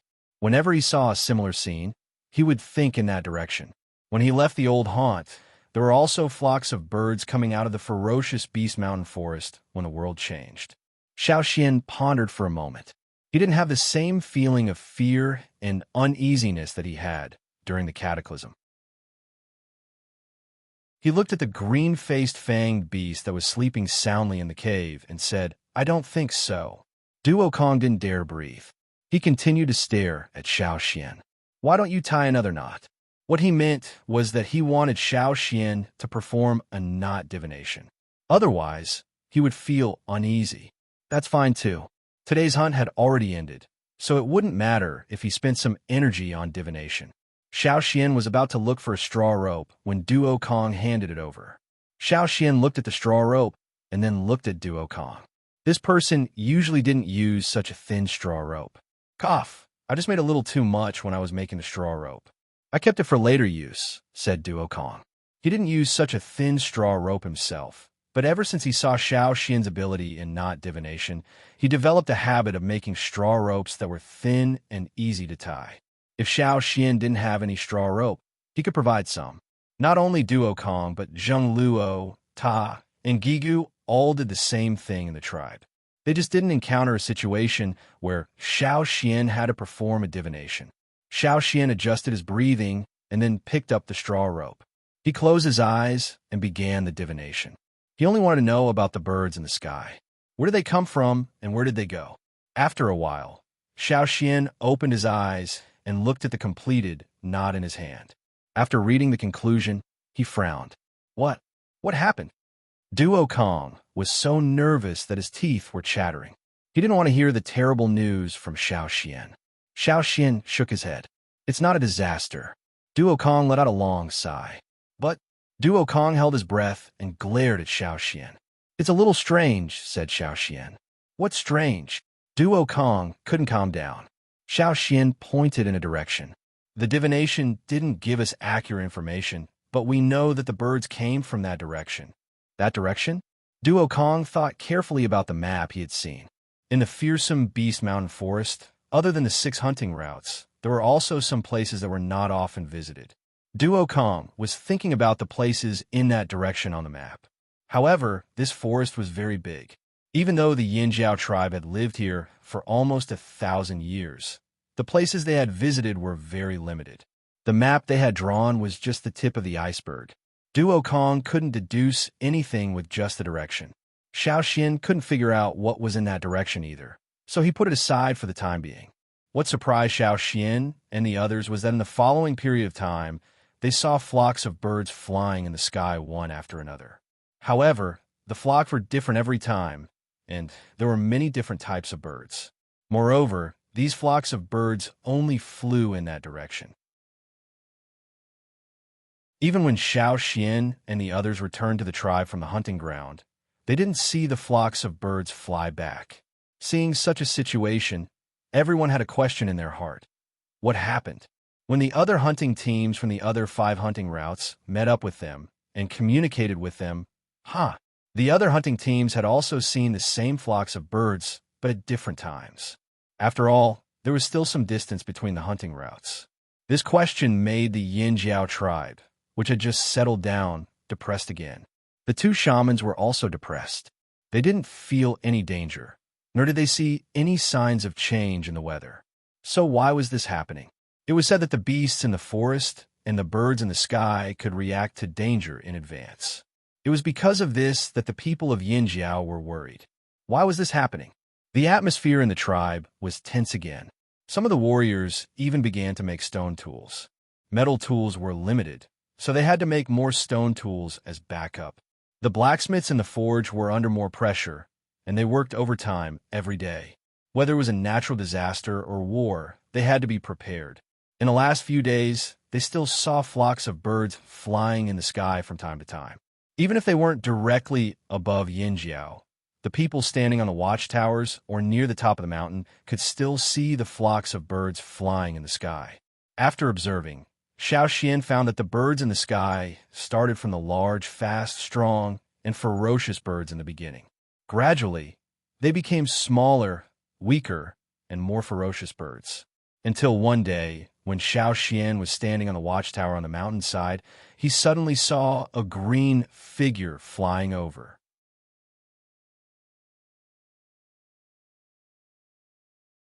Chapter 589. Xiaoxian had been watching the flock of birds fly past the edge of the tribe, but he couldn't see clearly what kind of birds they were. Cha-Cha wasn't there either, so Xiaoxian could only watch from the watchtower. They often saw flocks of birds during this period of time. Perhaps there were flocks of birds that didn't pass by the tribe that weren't noticed, but the flocks of birds in the tribe were shocking enough. Because there was nothing out of the ordinary, the people in the tribe could only watch the sky anxiously every day and make a record. The figure that suddenly left the flock surprised Xiaoxian. When it was in the flock, Xiaoxian couldn't see it clearly, but when it left the flock, it stood out. The green figure left the flock of birds and changed direction. It didn't follow the flock, but flew directly towards the tribe. Then, a few more figures flew out of the flock, followed by a few more. Some were as big as the one in the lead, and some were smaller. They flew up and down, and weren't as steady as the one in the lead. Xiaoxian immediately took out a wooden whistle and blew it, indicating that the people in other places should not attack the figures in the sky who had left the flock of birds. There were watchtowers in other places, and they must have seen them. When the green figure in the sky flew closer, the people in the other watchtowers recognized it. "Hey, look, isn't that the duck from before?" A Yinjiao warrior who came from the other side of the sea exclaimed. "What duck? You mean the bird in the sky?" The Yinjiao warrior who had never seen the duck before was confused. "It must be. I think it looks like it." Another person shouted out. Xiao Xian looked at the figures flying over and blew the wooden whistle rhythmically. Back when he was in the tribe on the other side of the sea, he had also blown the whistle with this rhythm. He wasn't sure if the duck still remembered this sound. The fat duck seemed hesitant and looked around cautiously. It circled in the air, as if trying to figure out where to fly to. When it saw Xiao Xian, it immediately flew towards Xiao Xian. Although Cha-Cha was in the tribe, Gigu's snow-white falcon was still guarding against the birds in the sky.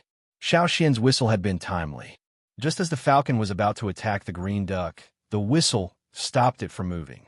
Xiao Xian was sure that the one flying towards them was the one he caught on his way back from Gongjia Mountain. However, this green duck was quite fat when he was on the other side of the sea. Now, it looked much shriveled. No wonder the warriors from the other side of the sea were unsure when they saw it. Back then, that duck was so fat. One duck was as fat as two ducks.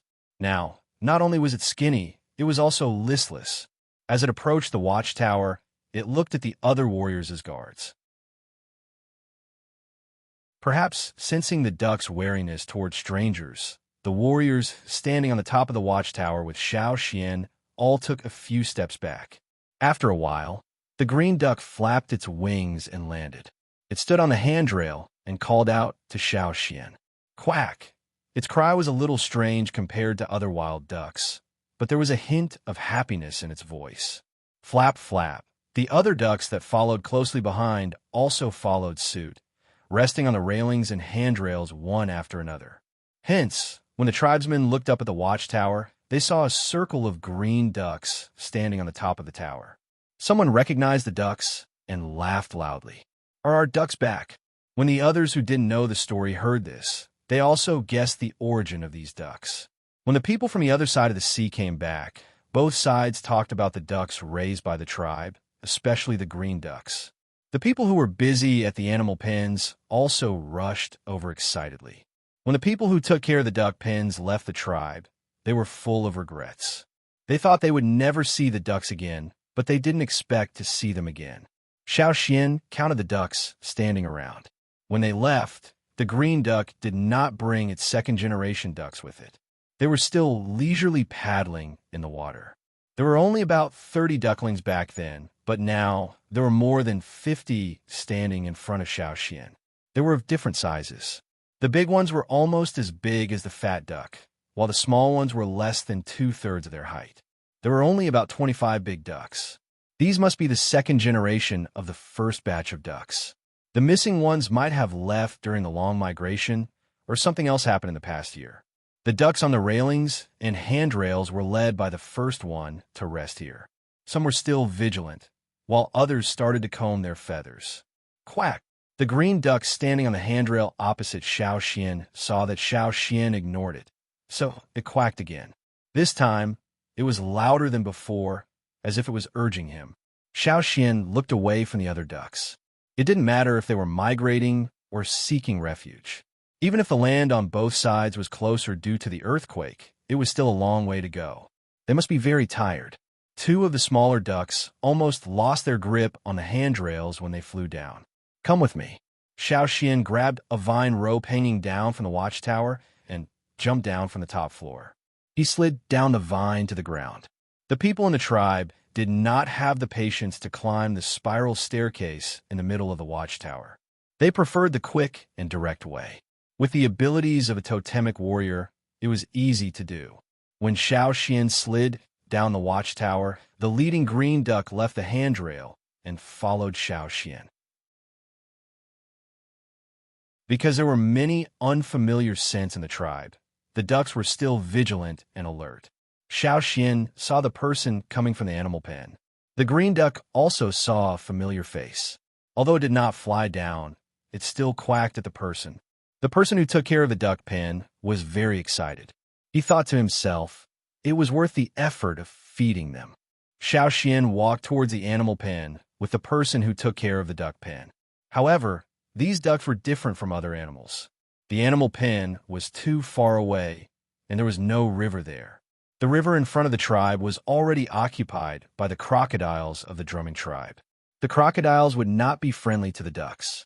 Even if the crocodiles could tolerate them, the green duck would immediately run away. Xiaoxian thought for a moment. He turned around and walked towards the artificial lake instead of the animal pen. The artificial lake that was dug for the construction of the boat was still very big. For these ducks, it should be enough for them to move around. Elder, will they stay? The warrior in charge of the animals was worried. He had also heard that these green ducks had followed the flock here, but they had left the flock midway. Will they fly away again? Should they lock them up? Let's build a duck shed first.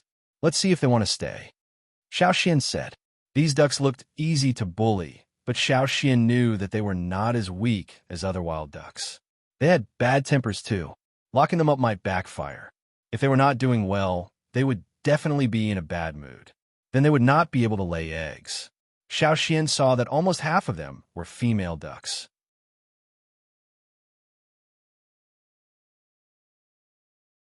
Chapter 590. Ever since the green ducks flew back to the tribe, the eyes of the people who had seen the ducks lit up. Especially Baigua, who used to pick up duck eggs happily in the tribe on the other side of the sea. Now, his eyes were glued to the green ducks in the sky. The green ducks had flown back. Did that mean he could pick up duck eggs again? Here, build a duck shed. No, build two. Maybe they'll attract other wild ducks here, Xiaoxian said to the man in charge of the animal pens. The man in charge of the animal pens nodded. Okay, let's build the duck shed like the one we had in the tribe. Although they called it a duck shed, the duck sheds back then were already built to be as good as the houses the tribesmen lived in. Yes, let's build it like the old ones. I don't know what the weather will be like this year, but it'll be better for them to get used to it, Xiaoxian said. The tribesmen had put in a lot of effort to make these ducks stay willingly. The green ducks that followed Xiaoxian here were obviously very satisfied with the artificial lake.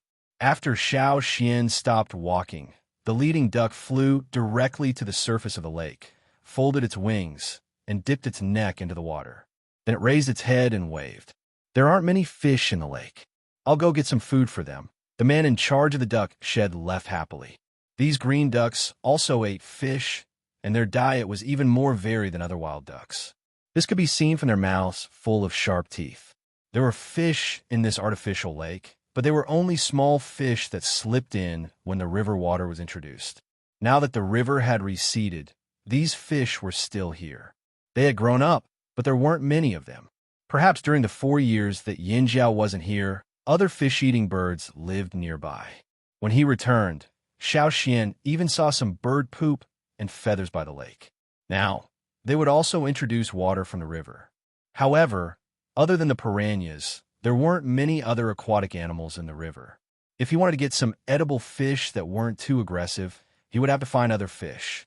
Thinking of this, Xiaoxian made a mental note of this. If he went hunting in the future, he would use the net to catch some fish and see if he could get some suitable fish to raise in the lake. The people responsible for raising the ducks were all experienced. Whether they were from the other side of the sea or from the old haunt, they had already mastered many techniques. Even if it was the first time for many people to come in contact with these ducks after interacting with their companions, they could quickly learn how to raise the ducks. The duck feed was made according to the same recipe as before. The person in charge of raising the ducks had even made some improvements. Even though many of the ingredients were no longer the same, the group of green ducks would still eat them. Perhaps they were tired and hungry from the long journey. More than 50 green ducks gathered around the trough and began to eat. At first, the other ducks were hesitant, but when they saw that their father was leading the way, they followed suit. Xiaoxian glanced at the green duck that was eating the most. Even if it had lost weight due to various reasons, once life was stable, it would definitely swell up again and return to its previous size. When the group of ducks started eating, Xiaoxian noticed that a smaller duck had a cloth tied around its leg. Looking at the stains on the cloth, it should have been there for a while. The way it was tied was also very professional and familiar. When the Taiha people suffered external injuries, after applying medicine, They would tie it with sackcloth or other things that could be tied. The knot on the smaller green duck's leg was the knot that the Taiha people usually used.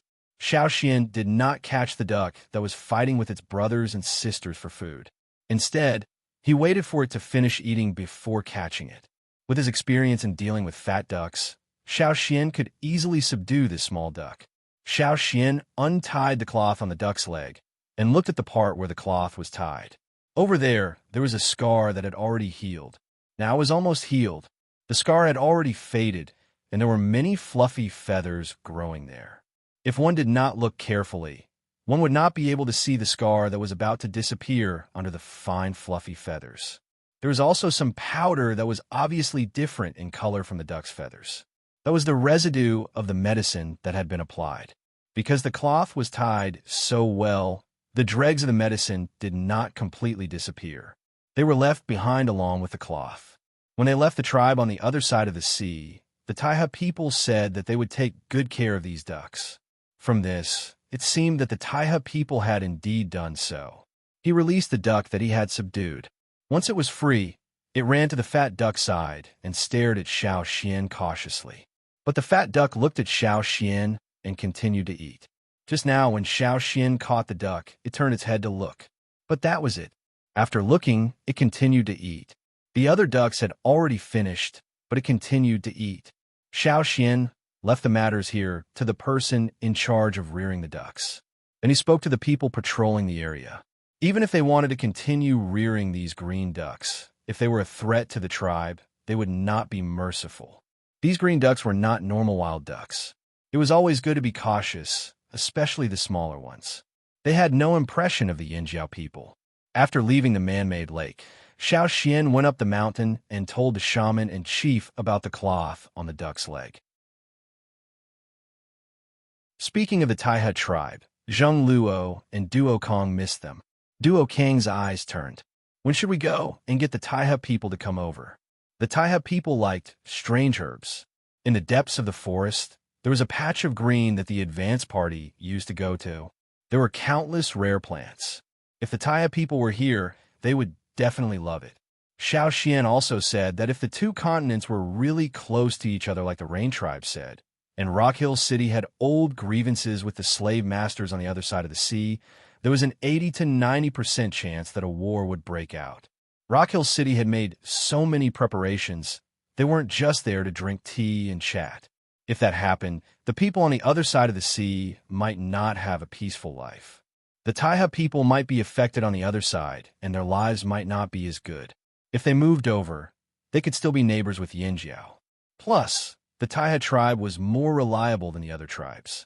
If they joined forces with the Taiha tribe, they would be able to stabilize Yinjiao. Now, all the tribes were starting to gather together. Right, there were also those gold weapons. If the Taiha people came over, they had to show them the gold weapons made by the Yinjiao people. Before the new bronze weapons were made, there was a record of which warrior's preferred weapon was written down.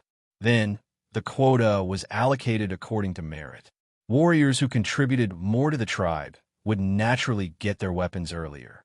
Duo Kong had a list of names in his hands. It was arranged according to their contributions. When it was their turn, Duo Kong would call them over for questioning.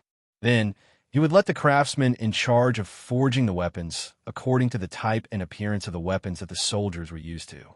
When he saw the Taiha tribe again, he believed that there would be a lot of new bronze wares in the tribe. Zheng Luo and Duo Kong had the same idea. They were looking forward to the day the Taiha people saw the new bronze weapons made by Yinjiao. They wondered what their expressions would be like. You're tuning into the Warrior Lore YouTube channel. Don't forget to subscribe and join us on this journey to catch the most captivating stories.